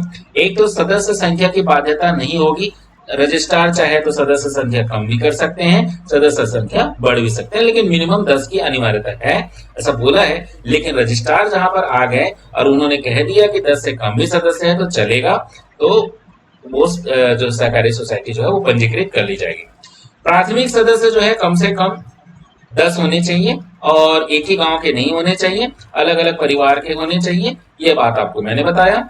विद्यार्थियों का अगर कोई भी सहकारी सोसाइटी बनती है, अगर उनके हित के लिए है, विद्यार्थियों के हित के लिए अगर कोई सोसाइटी बनाई गई है तो वहां पर 18 साल से कम उम्र के बच्चे भी जो है एक सहकारी सोसाइटी का गठन कर सकते हैं, ये कहा गया है। तीसरी बात यहाँ पर लिखा हुआ है, किसी भी प्राथमिक समिति में कम से कम 33% की महिला होनी चाहिए, अर्थात 10 में से 3 महिला सदस्य होने की अनिवार्यता यहाँ पर की गई है। लेकिन अगर महिलाओं की कमी है, महिलाओं की उपस्थिति नहीं के समान है, वहां पर महिलाएं नहीं मिल पा रही हैं सरकारी सोसाइटी के लिए, तो 10 में से 10 पुरुष ही अगर पूरा पुरुष ही वर्ग के हैं सभी लोग सदस्य जो है, तो उसको भी पंजीकृत कर लिया जाएगा। अब एक साधारण सा प्रश्न आपके पास आता है कि कौन सा सहकारी सोसाइटी जो है पंजीकृत की जाएगी जिसमें सदस्यों की न्यूनतम अर्हता क्या होनी चाहिए, योग्यता क्या होनी चाहिए। तो भाई यहाँ पर सबसे पहले तो वो भारत का नागरिक होना चाहिए। एक बार फिर से इसको दिमाग में अच्छे से डाल देंगे, भारत का नागरिक होना चाहिए। 18 वर्ष की आयु उसकी कंप्लीट होनी चाहिए। साधारण तौर पे देखिए ये है योग्यता। आप कौन कौन से कंडीशन में योग्यताएं कम होगी, सदस्य कम होगा, महिला कम होगी, ज्यादा होगी, उसको मैंने अलग अलग पढ़ दिया है। लेकिन जो नॉर्मल तरीके से जो योग्यता है वो क्या कहता है कि भारत का नागरिक होना चाहिए, 18 वर्ष की आयु होनी चाहिए, उसी क्षेत्र का होना चाहिए, लेकिन एक ही परिवार के, एक ही कुटुंब के नहीं होना चाहिए। और महिलाओं की जो अधिकतम जो है यहाँ पर सहभागिता होगी वो 33% की यहाँ पर दी गई है। ठीक है, तो ये बात मैंने यहाँ पे क्लियर कर दिया है आप लोगों को। आई होप कि ये चीजें समझ में आई होंगी। अब बाइलाज या उपविधि की बात कर ली जाए तो देखिए बाइलाज और उपविधि क्या होती है। बाइलाज या उपविधि किसको कहते हैं या नियमावली किसको कहते हैं? तो जो नियम पहले से है, अर्थात अधिनियम में तो सारी चीजें लिखी हुई है, वो तो नियम ऑलरेडी राज्य सरकार के द्वारा प्रेषित यहाँ पर है ही। ठीक है, अब उसके अधीन जो भी कैसे होगा क्या होगा वो रूल्स रेगुलेशन राज्य सरकार के माध्यम से वो अधिनियम में ला दिया गया, राजपत्र में आ गया। अब उसके अंतर्गत उसके अधीन कह सकते हैं हमारे सहकारी सोसाइटी की या जो भी प्राथमिक सोसाइटी है उसके अंतर्गत क्या होगा, कुछ नियमों की क्या है अलग अलग छोटी छोटी और नियमावली बनती है, उसे ही आप उपविधि या बाइलास कहते हैं। अर्थात कुछ नियम समिति के आधार पे बनाए जाते हैं, उसे हम उपविधि कहेंगे, बाइलास कहेंगे। दूसरी बात, महिला ना हो तो रजिस्ट्रार नियम को शिथिल करके क्या कर सकता है, महिलाओं की अनुपस्थिति में पुरुष वर्ग के ही सदस्यों को जो है किसी सहकारी सोसाइटी के तौर पे पंजीकृत कर सकते हैं। ये ऑलरेडी मैंने फिर से आपको बताया। ये बात आपने अभी तक जो भी धारा नंबर 6 था वहां तक हमने बात कर लिया। अब धारा नंबर 7 की बारी आ रही है जो कि काफी इंटरेस्टिंग है। रजिस्ट्रीकरण के लिए क्या क्या होना चाहिए, क्या प्रोसेस होता है उसका। तो देखिए दोस्तों, यहाँ पर धारा नंबर जब 7 की हम बात करेंगे तो यहाँ पर सबसे पहले धारा नंबर 7 में आवेदन के बारे में स्पष्ट रूप से बताया गया है कि आवेदन आप कैसे करेंगे। तो जब एक प्राथमिक सहकारी सोसाइटी बनती है दोस्तों, तो बनने के पहले वो एकजुट होते हैं और अपनी बात को कहां पर रखेंगे, आवेदन के माध्यम से रजिस्ट्री कार्यालय में रखेंगे। अर्थात रजिस्ट्रार के पास वो जो है सहकारी सोसाइटी पंजीयन के लिए आवेदित करेंगे, या फिर उसके नीचे संवर्ग वाले जितने भी अधिकारी हैं उनके पास भी वो आवेदन कर सकते हैं। तो इसी के बारे में पहले लिखा हुआ है कि रजिस्ट्रीकरण के प्रयोजन के लिए किसी सोसाइटी को रजिस्ट्रीकृत करने के लिए आवेदन विहित रूप से रजिस्ट्रार को किया जाएगा। उसके साथ सोसाइटी की प्रस्थापित उपविधियों, मतलब वही जो बाइलाज की बात कर रहे थे, उपविधि की बात कर रहे थे, वो कि 4-4 प्रतिलिपियां, कितनी प्रतिलिपियां, 4-4 प्रतिलिपियां संलग्न होगी। वह व्यक्ति जिसकी ओर से ऐसा आवेदन किया जाए सोसाइटी के बारे में ऐसी जानकारियां देगा जैसा कि रजिस्ट्रार द्वारा क्या हो, अपेक्षित हो। मतलब रजिस्ट्रार जैसा कि चाह रहे हैं कि एक सहकारी सोसाइटी का जो बनने की जो बात है उसके लिए जो जो अर्हता है ना, या जो जो नियम होने चाहिए, उन्हीं के मार्गदर्शन में एक अध्यक्ष पद पे जो व्यक्ति होगा या जो प्रमुख व्यक्ति होगा, जो सोसाइटी का प्रमुख व्यक्ति होगा, वो वहां पर बात रखेगा और वही प्रमुख व्यक्ति का सिग्नेचर भी पहले होगा उस आवेदन में। याद रखिएगा, सबसे ऊपर में इसी प्रमुख व्यक्ति का होगा जो नेतृत्व करता है, जो लीडर होगा। तो फॉर्म जो है वो कैसा होगा, 4 प्रतिलिपि की होगी उपविधियों की। सभी जानकारी उस पर स्पष्ट रूप से उल्लेखित होगा जो कि सोसाइटी के संबंध में प्रेषित है और उन रजिस्ट्रार के द्वारा जो है अपेक्षित है। ये बात आपको याद रखनी। ठीक, प्रमुख व्यक्ति का साइन सबसे ऊपर होगा, ये आपको पहले पता होना ही चाहिए अच्छे से। उसके बाद जितने निचले क्रम में अलग अलग और आपके सदस्य हैं, जैसे 10 व्यक्तियों का सदस्य है तो उसमें सबसे पहला व्यक्ति वही होगा जो प्रमुख व्यक्ति होगा और जो आगे चल के जो है अध्यक्ष की पद में आएगा। ठीक, उसके बाद उपाध्यक्ष होंगे, फिर सचिव होंगे, कोषाध्यक्ष होंगे, ऐसे अलग अलग यहाँ पर पद जो है एक छोटे से सोसाइटी में होता है। ठीक, तो ये हो गया आपका पहला रजिस्ट्रीकरण के आवेदन की पहली बात। अब आवेदन कैसा हो, क्या हो, आवेदन के संबंध में कुछ और भी बातें हैं, वो थोड़ा सा यहाँ पे देखते हुए चलेंगे। देखिए साथियों, किसी ऐसी सोसाइटी की दशा में जिसकी सदस्य या कोई अन्य सोसाइटी ना हो कम से कम 10 ऐसे सदस्यों के द्वारा जो धारा 6 की अपेक्षाओं के अनुसार अहिर्तित हो। कहने का मतलब ये स्पष्ट तौर पे बोला गया है कि 10 कम से कम व्यक्ति होने चाहिए, और ये भी बात लिखी गई है कि अन्य सोसाइटी का वो क्या हो, सदस्य ना हो। ठीक है, ये बात यहाँ पे रखनी। दूसरी बात, किसी ऐसी सोसाइटी की दशा में जिसकी सदस्य कोई रजिस्ट्रीकृत सोसाइटी हो, प्रत्येक ऐसी रजिस्ट्रीकृत सोसाइटी की ओर से ऐसे व्यक्ति द्वारा जो सम्यक रूपेण प्राधिकृत किया गया हो, और जहां उस सोसाइटी के समस्त सदस्य रजिस्ट्रीकृत सोसाइटी न हो, वहां 10 अन्य सदस्यों द्वारा, जब अन्य सदस्य 10 से कम हो तो उन सबके द्वारा हस्ताक्षरित किया जाएगा। ये जो बात लिखी हुई है ना, इसको थोड़ा सा यहाँ पर अच्छे से आप समझे। देखिए इन्होंने क्या बोला। एक तो पहले दोस्तों कि 10 सदस्य का हस्ताक्षर होना अनिवार्य है, कम से कम। किस पे? आवेदन पर। आवेदन का महत्व भी है। मैंने बताया कि सबसे ऊपर जिसका साइन होगा वो हेड होगा। हेड मीन्स नेतृत्व करता होगा, मतलब किसी सोसाइटी में जो है प्रमुख व्यक्ति होगा उसी का सिग्नेचर सबसे ऊपर में होगा। क्रम अनुसार हेड का ही सिग्नेचर होगा और उसके नीचे जितने निचले क्रम में है उनके साइन होते जाएंगे। दूसरी बात यहाँ पर, कम से कम हर प्राथमिक सोसाइटी में से एक सदस्य जिला स्तर पर एक एक सदस्य साइन करेगा। अब ये जिला स्तर की बात कहां से आ गई? देखिए मैंने ऑलरेडी पहले से बताया कि जितनी छोटी छोटी जो प्राथमिक सोसाइटी है, ये चाहे तो जिला स्तर पे एक अलग से बड़े सोसाइटी का गठन कर सकती है। मतलब आप कुछ देर के लिए समझो कि दूध का व्यापार करने वाले अलग अलग प्राथमिक सोसाइटी जो छोटी छोटी सोसाइटी थी, वो सभी मिलकर अब जिला स्तर पे बड़े दूध का प्रोडक्शन करने के लिए, है ना, मिल्क का प्रोडक्शन करने के लिए बड़े स्तर पे उन्होंने सोसाइटी का गठन किया। अब यहाँ पर तो 10-10 व्यक्ति जो है सदस्य शामिल होने जरूरी, यहाँ पर जरूरी, लेकिन जिला स्तर पे जब बात होगी तो यहाँ पर केवल एक एक व्यक्तियों का ही साइन होगा, एक एक व्यक्तियों का ही साइन होगा। और इस जिला स्तर के सदस्यों की संख्या जरूरी नहीं है कि वो 10 संख्या हो, उससे कम भी होगा तो वह जो है मान्य होगा, पंजीकृत कर ली जाएगी। ये बात यहाँ पर लिखी हुई। तो कम से कम हर प्राथमिक सोसाइटी से एक सदस्य जो है जिला स्तर पर सिग्नेचर करेगा, शामिल होगा, और एक एक सदस्य का साइन करेगा, साइन जो है वो होगा। ठीक। दूसरी बात, रजिस्ट्रार चाहे तो 10 से कम सदस्य पर भी जो है समिति की परमिशन जो है वो दे सकता है। यहाँ पर बात लिखी हुई। तो मैंने आपको ऑलरेडी बताया था कि रजिस्ट्रार चाहे तो, ये सब जरूर याद रखना, रजिस्ट्रार चाहे तो मतलब ये रजिस्ट्रार के ऊपर आता है, रजिस्ट्रार की इच्छा पर है कि अगर वो चाहे तो। ठीक है, तो ये बात आप ध्यान रखिएगा। तो जितनी भी बातें हमने यहाँ पे आवेदन के संबंध में लिखा वो आपने देख लिया। तो यहाँ तक जो है लगभग 7 नंबर का जो है धारा आपका खत्म हुआ। अब बात करते हैं धारा नंबर 8 की। धारा नंबर 8 जो है फटाफट मैं पढ़ने जा रहा हूँ, थोड़ा सा ध्यान से सुनेंगे और उसके बाद फिर इसको डिस्क्राइब करेंगे। तो देखिए, कतिपय प्रश्नों को विनिश्चित करने की रजिस्ट्रार की शक्ति। विनिश्चित का मतलब तय करना, ठीक है, फिक्स करना, तय करना, सुनिश्चित करना। कतिपय का मतलब कुछ प्रश्न।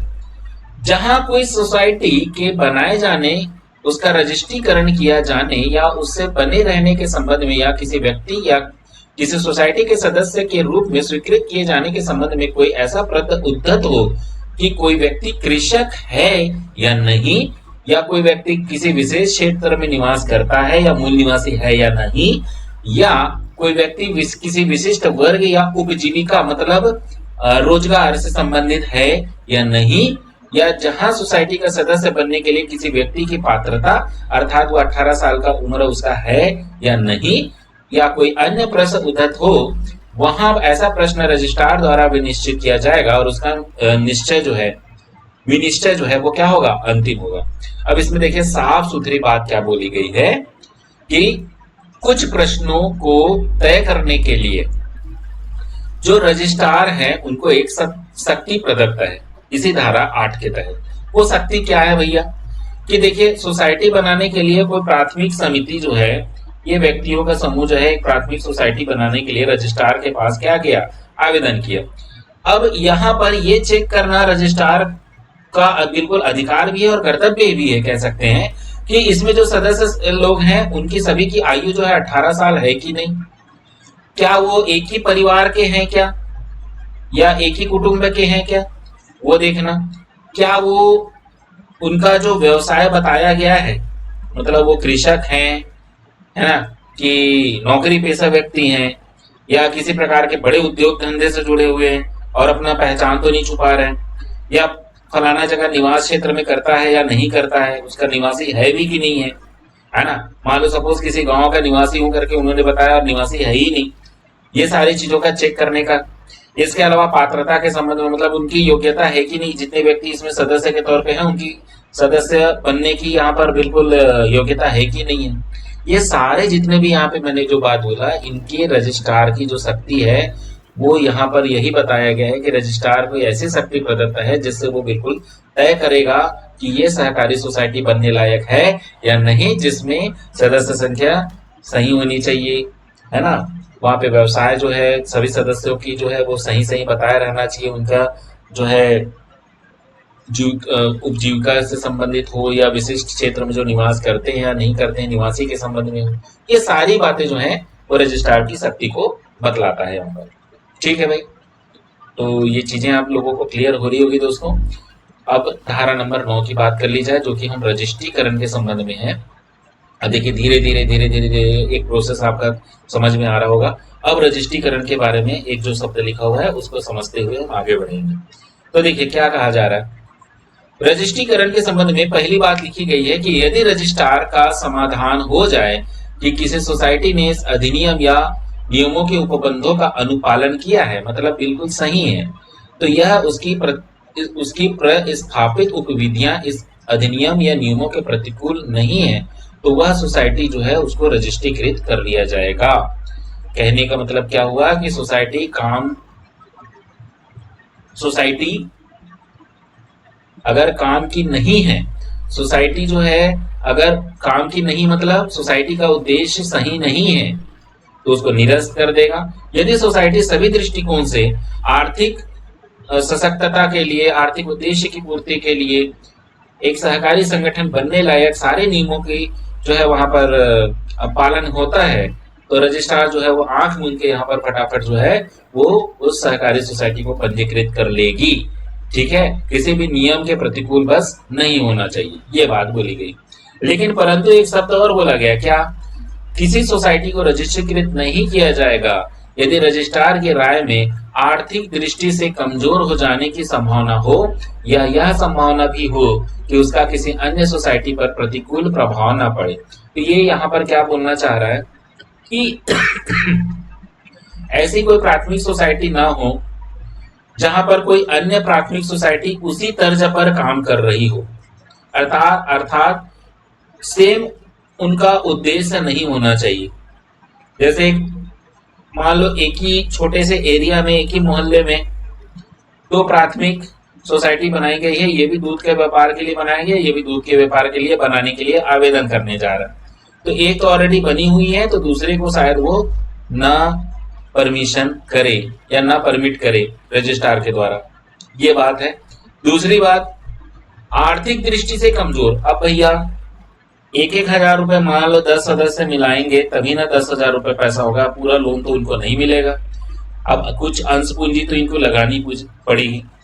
अब अंश पूंजी लगाने के लायक भी अगर सदस्यों के पास पैसे ना रहे, छोटी सी एक समूह चलाने के लिए भी उनके पास पैसे ना रहे, या विपरीत काल पर किसी ऐसे सोसाइटी का गठन किया जा रहा है जिस सोसाइटी का उद्देश्य आर्थिक रूप से संपन्नता को लेकर है लेकिन आर्थिक दृष्टि से वो कमजोर हो जाएगी, ऐसा रजिस्ट्रार को लगा, तो वो सोसाइटी को पंजीकृत नहीं करेगा।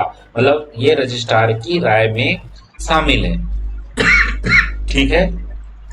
दूसरी बात यहाँ पर और क्या है, जहां रजिस्ट्रार किसी सोसाइटी को या उसकी उपविधियों को रजिस्ट्रीकृत करने से इनकार कर दे, वहां इनकार संबंधी आदेश उन इनकार के कारणों सहित आवेदन के प्रथम हस्ताक्षरकर्ता को ससूचित करेगा। तो यहाँ पर क्या बोला गया है दोस्तों, मैंने आपको पिछले स्लाइड पे बताया था कि कोई प्राथमिक सोसाइटी अगर पंजीकृत करने के लिए रजिस्ट्रार के पास जाती है, तो ये रजिस्ट्रार के पास जो आवेदन जाता है दोस्तों, उस आवेदन में प्रथम हस्ताक्षरकर्ता कौन होगा? एक प्रमुख व्यक्ति होगा, मतलब वही लीडर होगा। हो सकता है वही बाद में जाके जो है अध्यक्ष बने उस सोसाइटी का। ठीक है, तो ये अध्यक्ष को जो है वो प्रथम सूचना कौन है, वो रजिस्ट्रार देगा कि अगर उनकी सोसाइटी किसी प्रकार से निरस्त कर दी जाती है या कोई भी ऐसी समस्या आ जाती है तो सबसे पहले प्रथम सूचना रजिस्ट्रार के द्वारा इसी प्रमुख व्यक्ति को दिया जाएगा जिसका हस्ताक्षर सबसे उच्च या शीर्ष पे होगा। ठीक है, तो ये बात को हमने ऑलरेडी कर रखा है, बट यहाँ पर सेकंड नंबर पे और लिखा हुआ है तो इसको आपने क्लियर कर लिया। तो याद रखिएगा, हस्ताक्षरकर्ता को ही संसूचित करेगा, जिनका सबसे शीर्ष में जो है सिग्नेचर होगा, रजिस्ट्रार उनको ही बताएगा कि भैया मैं आपकी सोसाइटी को पंजीकृत नहीं कर सकता। ठीक है दोस्तों, तो कुछ और भी यहाँ पे छोटे छोटे पॉइंट्स रह गए हैं, इसको थोड़ा सा देख लें दोस्तों। तीसरे नंबर पे है, रजिस्ट्रार किसी सोसाइटी के रजिस्ट्रीकरण के लिए आवेदन प्राप्त होने की तारीख से 45 दिन के भीतर भी निश्चय करेगा। देखिए क्या लिखा हुआ है, एकदम अच्छे से ध्यान रखिएगा। 45 डेज, 45 दिन सोसाइटीकरण के रजिस्ट्रीकरण के आवेदन प्राप्त होने की जो तारीख होगी, जैसे आज अगर मान लो आपका 15 तारीख है तो 15 तारीख के 45 दिन के भीतर वो बिल्कुल सुनिश्चित करेगा कि ये सोसाइटी जो है वो रजिस्ट्रीकृत हो जाएगी या नहीं होगी, या कोई भी जो भी XYZ इसमें प्रॉब्लम आता है। परंतु रजिस्ट्रार पूर्वोक्त कालावधि के ऐसे भीतर में आवेदन का निपटारा करने में मान लो असफल रहता, मतलब 45 दिन के भीतर उन्होंने इस पर कोई बात नहीं की, या मान लो रजिस्ट्री नहीं हुआ या किसी कोई प्रॉब्लम आ गई या जो भी है, बट उन्होंने वहां पर कुछ भी निपटारा नहीं किया, तो ऐसी काल अवधि में अवसान होने की तारीख से 15 दिन के भीतर ऐसे आवेदन को उच्च अधिकारी और जहां रजिस्ट्रार स्वयं रजिस्ट्रीकरण अधिकारी हो वहां राज्य सरकार को विनिर्दिष्ट करेगा, यथा स्थिति जो उसके द्वारा आवेदन प्राप्त होने की तारीख से 2 मास के भीतर निपटारा किया जाएगा। ये क्या है बात भैया, मान लो रजिस्ट्रार के निचले जितने भी अधिकारी हैं, इनके पास ये आवेदन जो है गया था पंजीकरण करने के लिए एक सोसाइटी का, ये इन्होंने मान लो कोई जवाब नहीं दिया 45 दिन के भीतर में, तो ये जो है ऊपर वाले अधिकारी के पास जाएगा। मान लो इनके पास ये आवेदन नहीं गया था, डायरेक्ट ये जो आवेदन ये सहकारी सोसाइटी द्वारा रजिस्ट्रार को ही जाता है, तो रजिस्ट्रार जो है ये 45 दिन के भीतर अगर कोई जवाब दे दे तो ठीक, नहीं जवाब दिया तो ये जो है ये किनके पास जाएगा, राज्य सरकार के पास। अब राज्य सरकार जो है वो 2 महीने के भीतर जो है इसका निपटारा करेगा कि ये सहकारी सोसाइटी जो है पंजीकरण होगा या नहीं होगा। मान लो किसी कारण से राज्य सरकार जो है वो इसका जवाब ही नहीं दिया या उसका निपटारा नहीं किया, तो निपटारा नहीं किया तो ये सोसाइटी अपने आप जो है वो पंजीकृत समझी जाएगी। ठीक, और मान लो अगर पंजीकृत कर देता है तो वेल एंड डन, नहीं करता है तो उसी 2 महीने के अंदर उनको बताना होगा और वो रजिस्ट्री को जो है मतलब सोसाइटी को जो है पंजीयन नहीं करेंगे, ये करके ये निरस्त भी कर सकते हैं। लेकिन 2 महीने तक अगर उसको निपटारा नहीं किया तो अपने आप ही ऐसी वो क्या हो जाएगा, पारित हो जाएगा। तो यही बात आपको यहाँ पर लिखी हुई, तो ध्यान रखिएगा 45 डेज किसके लिए, रजिस्ट्रार या रजिस्ट्रार के नीचे जो भी अधिकारी हैं उनके लिए ये 45 दिन का समय होता है जिसमें वो कोई सहकारी सोसाइटी का गठन करेगा, मतलब अर्थात पंजीकरण उसको कर देगा या निरस्त करेगा, दोनों बात। दूसरी बात, मान लो अवसान होने के 15 दिन के भीतर अगले को या उच्च अधिकारी को या रजिस्ट्रीकरण करने वाले अधिकारी हैं उनको करेंगे, तो ये 45 दिन के भीतर इनको नहीं समझ में आया तो वो क्या करेंगे, 15 दिन का समय लेके ऊपर वाले अधिकारी को जो है वो ट्रांसफर कर देंगे। मान लो 15 दिन में भी इसका निपटारा नहीं होता है तो ऊपर वाला अधिकारी, मान लो जैसे रजिस्ट्रार के पास ही गया था, उनको नहीं समझ में आया तो उन्होंने क्या है राज्य सरकार के पास भेज दिया 2 महीने के लिए, जाओ भैया 2 महीने में जल्दी से इनका निपटारा करो, 2 महीने में समझ में आता है तो निरस्त करो, नहीं आता है तो उसको पंजीकृत करो, और कुछ भी नहीं करोगे तो 2 महीने में तो ऐसे ही पंजीकरण हो ही जाएगा। ये बातें यहाँ पे लिखी हुई दोस्तों, ठीक, एक बार अच्छे से ध्यान से इसको पढ़िएगा और जो मैंने बात बताया उसको एक बार गौर करके उसको समझ के आप लिखिएगा। चौथे नंबर पे क्या है दोस्तों, रजिस्ट्रार इस अधिनियम के अधीन रजिस्ट्रीकृत या रजिस्ट्रीकृत समझी जाएगी समझी गई सोसाइटियों का एक रजिस्टर भी रखेगा। तो ये सिंपल सी एक बात लिखी गई है कि जितने भी रजिस्ट्रार के द्वारा जो सहकारी सोसाइटी का रजिस्ट्रीकृत की बात होती है या रजिस्ट्रीकरण की जो प्रोसेस है, उसकी सारा जो डेटा है ना, ऐसे सोसाइटियों का मतलब जो रजिस्ट्रीकृत कर ली गई है, ऐसे रजिस्ट्रीकृत सोसाइटियों का क्या है, एक रजिस्टर मेंटेन करेगा। ये रजिस्ट्रार के लिए यहाँ पर एक प्रकार से कर्तव्य बोल सकते हैं, इनका जिम्मेदारी है। ठीक। तो ये कुछ बातें हैं। अब लगभग हमारे यहाँ पे क्लास में एक दो चीजें और हैं जो हम पढ़ लेते हैं। नोट के तौर पे यहाँ पे एक बात लिखी गई है, फिर से इसको देखें। इस अधिनियम के अधीन रजिस्ट्रीकृत प्रत्येक सहकारी सोसाइटी इस अधिनियम के प्रवृत्त होने की तारीख से 6 मास मतलब 6 महीने का समय काल अवधि के भीतर ऐसी उपविधियां विलोपित या संशोधित करेगी जो इस संशोधन अधिनियम के उपबंधों को ध्यान में रखते हुए कुछ अतिरिक्त उपविधियां बनाएंगी जैसा कि आवश्यक हो। क्या कहा गया है? जैसे मैंने पहले ही बताया दोस्तों, 1 नवंबर 2000 छत्तीसगढ़ बना, 13 जून 2001 को यह छत्तीसगढ़ सोसाइटी अधिनियम जो है वो अधिनियमित किया गया, हालांकि बैक डेट से हुआ। तो किसी भी सोसाइटी या किसी भी संशोधन के उपरांत उनको 6 माह की समय अवधि दी जाती है। ये बात मैंने क्या कहा भाई, मध्य प्रदेश जब था तो हमारे यहाँ क्या सहकारी सोसाइटी नहीं थी, अर्थात छत्तीसगढ़ भले अलग नहीं होता लेकिन बहुत सारी अलग अलग सहकारी सोसाइटी यहाँ चल रही थी। अब वो सहकारी सोसाइटी जब छत्तीसगढ़ अलग हुआ तो क्या उसको निरस्त कर दिया होगा, खत्म कर दिया? नहीं, इनको नए रूप से समय दिया गया कि भैया आप छत्तीसगढ़ तो नया बन गया, मध्य प्रदेश से आप अलग हो रहे हो, अब आप लोगों की जो सहकारी सोसाइटी है उसमें छत्तीसगढ़ के अधीन समझा जाएगा। लेकिन अधीन ऐसे ही नहीं होगा, आपको हम 6 माह का समय देते हैं, 6 महीने का समय देते हैं। इस 6 महीने में जितने भी आपके नियम कानून है, जितना भी संशोधन करना है कर लो, और उसके बाद फिर आपकी सोसाइटी जो है वो छत्तीसगढ़ के अधीन सोसाइटी कही जाएगी। यही बात यहाँ पर लिखी हुई। क्या कहा मैंने, फिर से सुनो। जब मध्य प्रदेश में बहुत सारी अलग अलग सहकारी सोसाइटी रही होगी, वो सहकारी सोसाइटी जब छत्तीसगढ़ बना तो छत्तीसगढ़ के अधीन होने जा रहा है। अब अधीन होने जा रहा है तो क्या एकाएक वो अपने आप में संशोधन कर लेंगे? उनको कुछ तो समय मिलना चाहिए। उनको 6 महीने का मिनिमम समय मिला। 6 महीने के बाद जो है वो छत्तीसगढ़ के सहकारी सोसाइटी अधिनियम के अधीन जो है वो काम करने लायक जो है अपने आप को संशोधित करते हुए उन्होंने चेंजेस किए। और यही जो 6 महीने का समय है वो हर सहकारी सोसाइटी के लिए दिया जाता है। जब भी संशोधन की बात होगी, जब भी संशोधन की ऐसी बात की जाएगी तो उनको कम से कम 6 महीने का समय मिलता है ताकि वो अपने बायलॉज में, अपनी नियमावली में किसी प्रकार की जो भी संशोधन है उसको कर सके। ठीक, तो जरूर इसको ध्यान रखिएगा। आगे चलते हैं दोस्तों। लगभग हमारे आज की जो क्लास है वो लगभग खत्म होने वाली है। बस थोड़ी सी कुछ बातें हैं उसको मैं फटाफट पढ़ लूँ, फिर आज की आपकी लगभग जो क्लास है वो हो जाएगी। ठीक है, तो ये कुछ पढ़ने वाली ही बातें हैं, उसको हम देखेंगे। देखिए दोस्तों, यहाँ पर हम बात कर रहे थे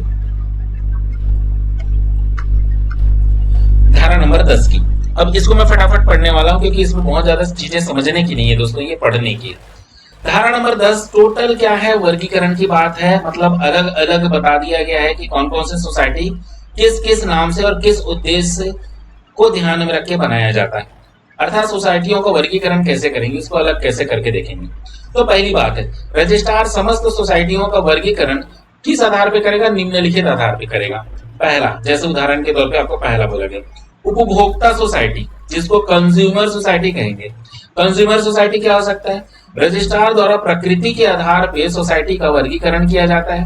राज्य स्तर पे यदि कोई कंपनी है तो कंपनी के बीच में बहुत अलग अलग लोग डीलर के तौर पे काम करते हैं। तो ये जो कंपनी है जो उत्पादन करता है, ये चाहता है कि हमको भी सही शॉर्ट अच्छी वाली पैसे डायरेक्ट हम ग्राहक से मिल पाए। तो ये वाला जो काम है वो डायरेक्ट सामान जो है वो सामान्य जो ग्राहक है, जो डायरेक्ट जो ग्राहक है, उनका और कंपनी का जो बीच का संबंध है, ऐसे जुड़े हुए जो सोसाइटी बन सकती है उसे हम उपभोक्ता सोसाइटी कह सकते हैं, जिसमें बीच के जो डीलर हैं वो हट जाते हैं, यहाँ पे उनका संबंध नहीं रह जाता। जैसे आपको पता होगा हमारे छत्तीसगढ़ में बहुत सारे कह सकते हैं वन उपज वाले अलग अलग जो हैं यहाँ पर सामग्रियां जो हैं जो वन अंचल से आती हैं हमारे, जो कि खासतौर पे दंडकारण्य क्षेत्र से, बस्तर अंचल से कोदो है, कुटकी है, रागी है, इस टाइप से आपने अलग अलग सुन रखा है। ये सारी चीजें जो हैं, अगर एक उत्पादक करता कौन है यहाँ पे, एक छोटे से किसान है उत्पादक करता। अब ये किसान का जो है डायरेक्ट माल कहाँ पे सप्लाई हो रहा है, अब डायरेक्ट जहाँ पे डायरेक्ट जो ग्राहक है उनके पास जा रहा है, पीछे डीलर खत्म हो गए, यहाँ पे जो है मध्यस्थता के लोग कौन है, छत्तीसगढ़ शासन। ठीक। तो उपभोक्ता सोसाइटी के तौर पे, कंज्यूमर सोसाइटी के तौर पे कोई ऐसी सोसाइटी हो सकती है जो सदस्य या अन्य ग्राहकों के लिए माल अभिप्राप्त या उत्पादन करने के प्रसंस्करण करने या उसका वितरण करने के लिए या अन्य सेवाएं उत्पन्न करने के लिए या ऐसे प्रदाय या उत्पादन या प्रसंस्करण या वितरण के से उत्पन्न होने वाले लाभों को अपने सदस्य या ग्राहकों के बीच उस अनुपात में जो कि ऐसे सोसाइटी की उपविधियों में अधिकथित किया जाए या वितरण करने के उद्देश्य से बनाई जाए। तो फाइनली इसका कहने का मतलब यह है कि उपभोक्ता सोसाइटी एक ऐसी सोसाइटी हो सकती है जहां पे एक उत्पादक कर्ता डायरेक्ट ग्राहक से जुड़े और बीच में जितने भी डीलर्स हैं वो खत्म हो जाए। तो ऐसे एक छोटे छोटे सोसाइटियों का निर्माण किया जा सकता है जो कि उपभोक्ता सोसाइटी के तौर पर होगा, कंज्यूमर सोसाइटी। दूसरी बात दोस्तों, एक कृषि फर्म सोसाइटी भी हो सकती है। यह सोसाइटी कैसे काम करती है, तो देखिएगा, ऐसी कोई सोसाइटी जो भूमि के विकास या खेती की अच्छी पद्धतियों के प्रवर्तित करने के उद्देश्य से बनाई गई हो, उसके अंतर्गत आती है। जो बेहतर कृषि फर्म सोसाइटी या अभिधारी, जिसको टेनेंट कृषि फर्म सोसाइटी, सामूहिक कृषि फर्म सोसाइटी, संयुक्त कृषि फर्म सोसाइटी या सिंचाई सोसाइटी या फसल संरक्षण सोसाइटी कह सकते हैं। तो टेनेंट का मतलब क्या होगा यहाँ, अभिधारी का मतलब होता है किराएदार। मतलब आपको पता है कि जैसे हमें छत्तीसगढ़ी भाषा में बोलते हैं ना रेगहा, ऐसा कुछ शब्द बोलते हैं, जिसमें आपको पता होगा कि जिनके पास जमीन नहीं रहती है वो किसी दूसरे का जमीन जो है उसको एक प्रकार से किराए में लेते हैं और वो उस पर कृषि उपज करते हैं और उसके बाद फिर जो है जिस हिसाब से बात हुई रहती है उस प्रकार से या तो पैसे देते हैं या फिर उनको जो है वो अनाज आदान प्रदान होता है। ठीक। तो खुद की जमीन नहीं रहती, उनको हम अभिधारी कहेंगे। तो यहाँ पर ऐसे ही किसी कृषि फर्म सोसाइटी की बात की जा रही है कि ऐसी छोटी छोटी सोसाइटियां कृषक लोगों का भी बन सकता है, जिसमें 4 प्रकार के बेहतर तरीके से जो है इसको कैटेगरी में बांटा गया है। यह सोसाइटी कृषि फर्म सोसाइटी के अंतर्गत 4 सोसाइटी हो सकती है, जिसको हम कहेंगे कृषि फर्म सोसाइटी, सामूहिक कृषि फर्म सोसाइटी, संयुक्त कृषि फर्म सोसाइटी और सिंचाई सोसाइटी या फसल संरक्षण सोसाइटी। तो ध्यान रखिएगा, अभिधारी कृषि फर्म सोसाइटी हुआ, सामूहिक कृषि फर्म सोसाइटी, संयुक्त कृषि या फिर सिंचाई सोसाइटी या फसल संरक्षण सोसाइटी, ये चारों के नाम आपको पूछ सकते हैं, क्वेश्चन यहाँ से भी बन सकता है। तीसरे नंबर पे है संघीय सोसाइटी, फेडरल सोसाइटी। अब ये फेडरल का मतलब क्या होने जा रहा है आप समझिएगा इसको। वह सोसाइटी जिसकी अंश पूंजी का सरकारी अंश पूंजी को अपरिवर्जित करते हुए, मतलब हटाते हुए, कम से कम 50% सोसाइटियां द्वारा धारित हो। सरकार की हिस्सेदारी इसमें कितनी परसेंट हो सकती है, तो मात्र 50% से कम होगा, बाकी जो है वो सोसाइटी की अंश पूंजी होगी। ठीक है। तो फेडरल सोसाइटी मतलब आप यही समझिएगा कि जिला स्तर पे जो अलग अलग सोसाइटी कार्य कर रहे हैं उनको एक सम्मिलित करके एक बड़े स्तर पे जो है जिला स्तर पे एक सोसाइटी का निर्माण हो सकता है।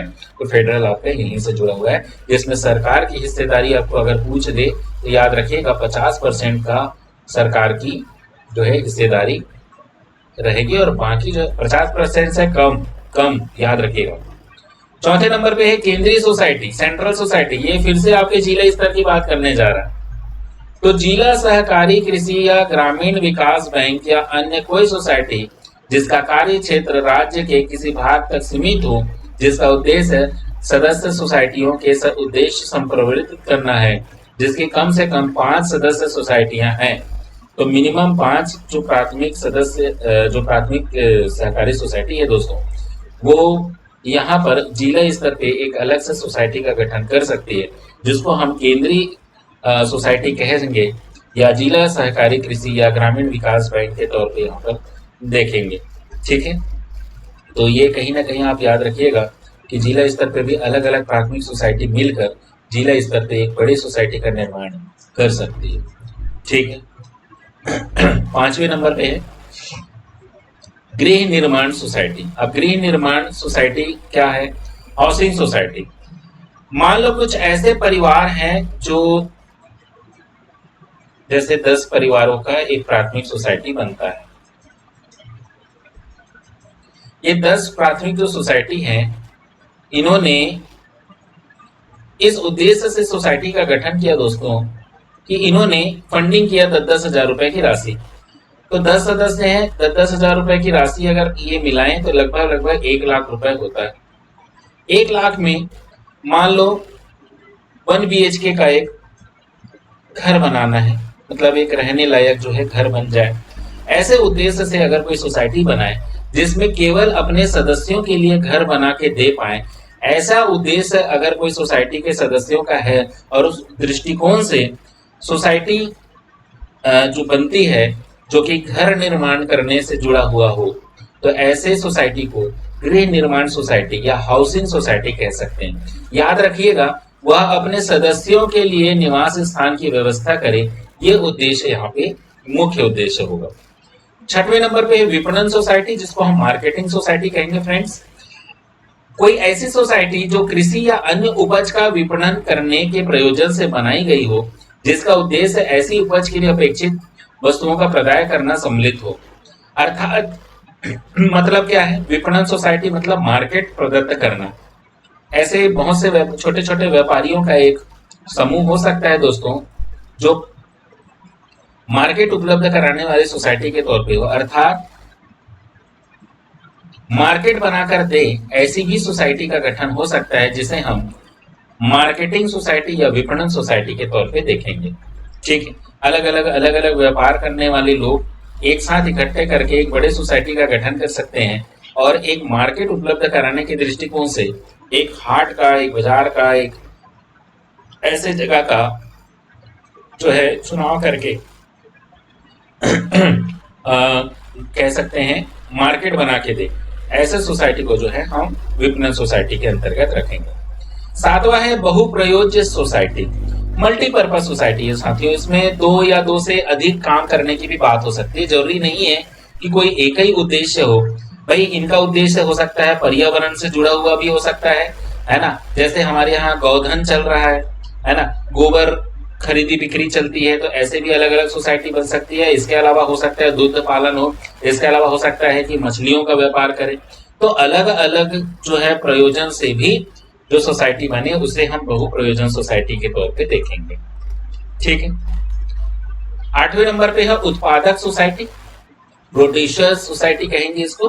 प्रोडक्शन की बात आ रही है, उत्पादन की बात हो रही है, तो उत्पादन करना और बेचना इनसे जुड़ा हुआ एक सोसाइटी भी बन सकता है। अर्थात ऐसे सोसाइटी जो माल का उत्पादन या व्ययन करे, डिस्पोजिंग करे और सदस्यों की सामूहिक संपत्ति के रूप में बनाने के करने के उद्देश्य से बनाई गई हो, और इसके अंतर्गत कोई ऐसी सोसाइटी आती हो जिसके सदस्यों के श्रम के सामूहिक उपयोजन के उद्देश्य से बनाई गई हो।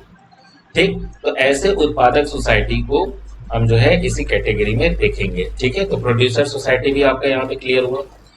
यहाँ पे जो समझने वाली बात है वो प्रसंस्करण सोसाइटी, ये प्रोसेसिंग सोसाइटी क्या है भाई? तो देखिए प्रसंस्करण का मतलब क्या होता है? कच्चा माल किसी और का और बनाना खुद से करें। कहने का मतलब रॉ मटेरियल हो सकता है आप कहीं दूसरी जगह से लाते हो। जैसे साबुन बनाने की बात होती है ना, तो साबुन जैसे मान लो नहाने के साबुन बनाने की एक छोटी सी प्राथमिक सोसाइटी बनाई गई। तो नहाने का जो साबुन है, जरूरत नहीं है कि सारे सामग्री आप खुद जो है उसको उत्पादित कर पाए। उसके कुछ रॉ मटेरियल आपको मार्केट से लेके आना पड़ सकता है, कुछ नहीं तो आपको पैकेजिंग से जुड़ी हुई है ना, वो वैक्स से जुड़ी हुई मोम की जरूरत पड़ेगी, या फिर जो भी साबुन बनाने का जो डिटर्जेंट है उसके इंग्रेडिएंट है, केमिकल्स है, उसकी जरूरत पड़ सकती है। तो बाहर से आपने कच्चा माल लाया और अपने सोसाइटी के अंतर्गत आपने वहां पे बनाया, और उसके बाद फिर बनाने के बाद आप उसको बेच रहे हैं।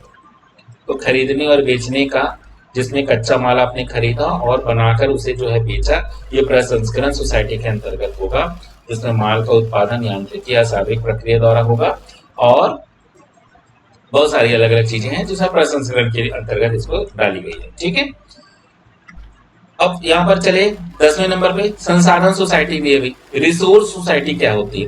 तो ऋण और अन्य सुविधाएं या सेवाएं जो प्रदत्त करे, सीधी बात है, एक लाइन में इसको समझ जाए, जहां पे उधार या क्रेडिट, माल, सेवाएं, ये सारी चीजों के अपेक्षित हो और ऐसे बातों का उल्लेख हो, ऐसे सोसाइटी में, या जो सेवा देने के उद्देश्य से बनी हो, जैसे ग्राहक सेवा केंद्र एक सोसाइटी के माध्यम से संचालित की जा रही है, ऐसा भी हो सकता है।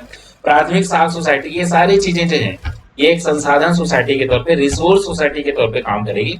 याद रखिएगा, ऋण या अन्य सुविधाएं या सेवाएं सर्विस देने से जुड़ा हुआ है। ठीक, 11वें नंबर पे है साधारण सोसाइटी, एकदम नॉर्मल सोसाइटी। अब किसको कहेंगे? तो धारा 10 के उपधारा 1 में निर्दिष्ट किए गए शीर्ष 1 से लेके 9 तक का। अब 1 से 9 क्या है भैया?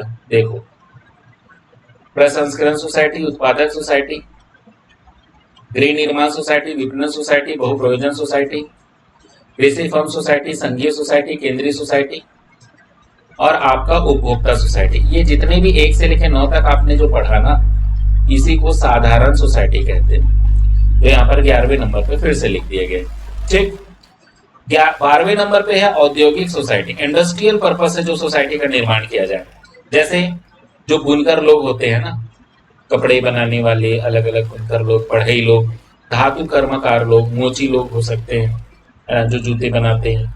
कोई अन्य सोसाइटी जिसका लक्ष्य किसी प्रकार के कच्चे माल से परिष्कृत माल में निर्माण करना, उसको या निर्मित करना, विकास को संप्रेरित करे, ऐसे सारी सोसाइटियों को औद्योगिक सोसाइटी या एक लघु उद्योग के तौर पे भी, जो ऐसे छोटे छोटे उद्योग वर्क करते हैं, जैसे पापड़ बनाना है, ठीक है, बड़ी बनाने का, पापड़ बनाने का, या फिर किसी प्रकार की खाद्य सामग्री बनाने के छोटे छोटे जो प्राथमिक सोसाइटी हो सकती है, ये सारे जो है ना आपके औद्योगिक सोसाइटी के अंतर्गत आ सकते हैं दोस्तों। ठीक है, आगे चलो भाई। यहाँ पे 13वें नंबर पे है सेवा क्षेत्र सोसाइटी, सर्विस सेक्टर सोसाइटी। ऐसी सोसाइटी जो अन्य सदस्य, अपने सदस्य या अन्य सदस्य के लिए विभिन्न ग्राहक सेवाएं प्रदान करने के उद्देश्य से बनाई गई हो, उसे हम सेवा क्षेत्र का सोसाइटी कहेंगे। अब इसमें कुछ बातें हैं, वो भी पढ़ लो।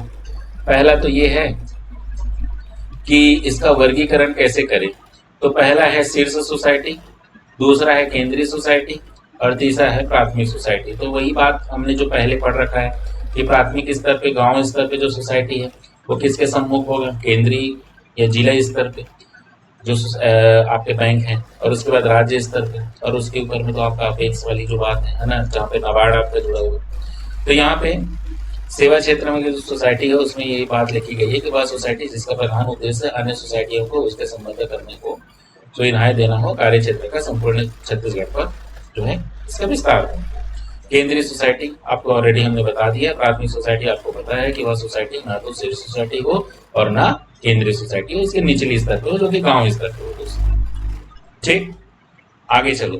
धारा नंबर 11 जो कि आज की हमारी अंतिम लेक्चर के तौर पे होगा, तो इसको अपन धारा नंबर 11 में पढ़ लेते हैं। यहाँ पे सिंपल बातें लिखी हुई है। इसमें आपको संशोधन की बात लिखी गई है, सोसाइटियों की उपविधियों का संशोधन। देखिए, जो अधिनियम आया है उस पर हम संशोधन की बात नहीं कह रहे हैं, उसके अंतर्गत ये संशोधन की प्रक्रिया रखी गई है कि जो भी आपकी सहकारी सोसाइटी, आपकी जो प्राथमिक सहकारी सोसाइटी बनी है, उसमें जो छोटी छोटी आपकी बाइलॉज हैं, नियमावली है, उपविधियां हैं, उसका संशोधन किया जा सकता है। जैसे पहला, किसी सोसाइटी की उपविधियों का कोई भी संशोधन तब विधि मान्य नहीं होगा जब तक कि इस अधिनियम में के अधीन रजिस्टर में दर्ज न किया गया हो। मतलब आप ऑलरेडी अपने प्राथमिक सोसाइटी में जितने रजिस्टर मेंटेन करेंगे उस पर आपको दर्ज करना अनिवार्य होगा, उस संशोधन को, है ना, उस संशोधन को अनिवार्य रूप से वहां पे दर्ज करना होगा, तभी वो संशोधन जो है वो प्रस्तावित संशोधन की तौर पे जो है समझी जाएगी। और उसकी 4-4 प्रतिलिपियां जब आपने आवेदन करते हैं तो सारे नियमों वाली की 4-4 प्रतिलिपियां देते हैं, तो संशोधन से जुड़ी हुई भी आपको जो संशोधित जो आपकी नियमावली है या नियम है उसकी 4 प्रतिलिपियां आपको फिर से देनी होगी।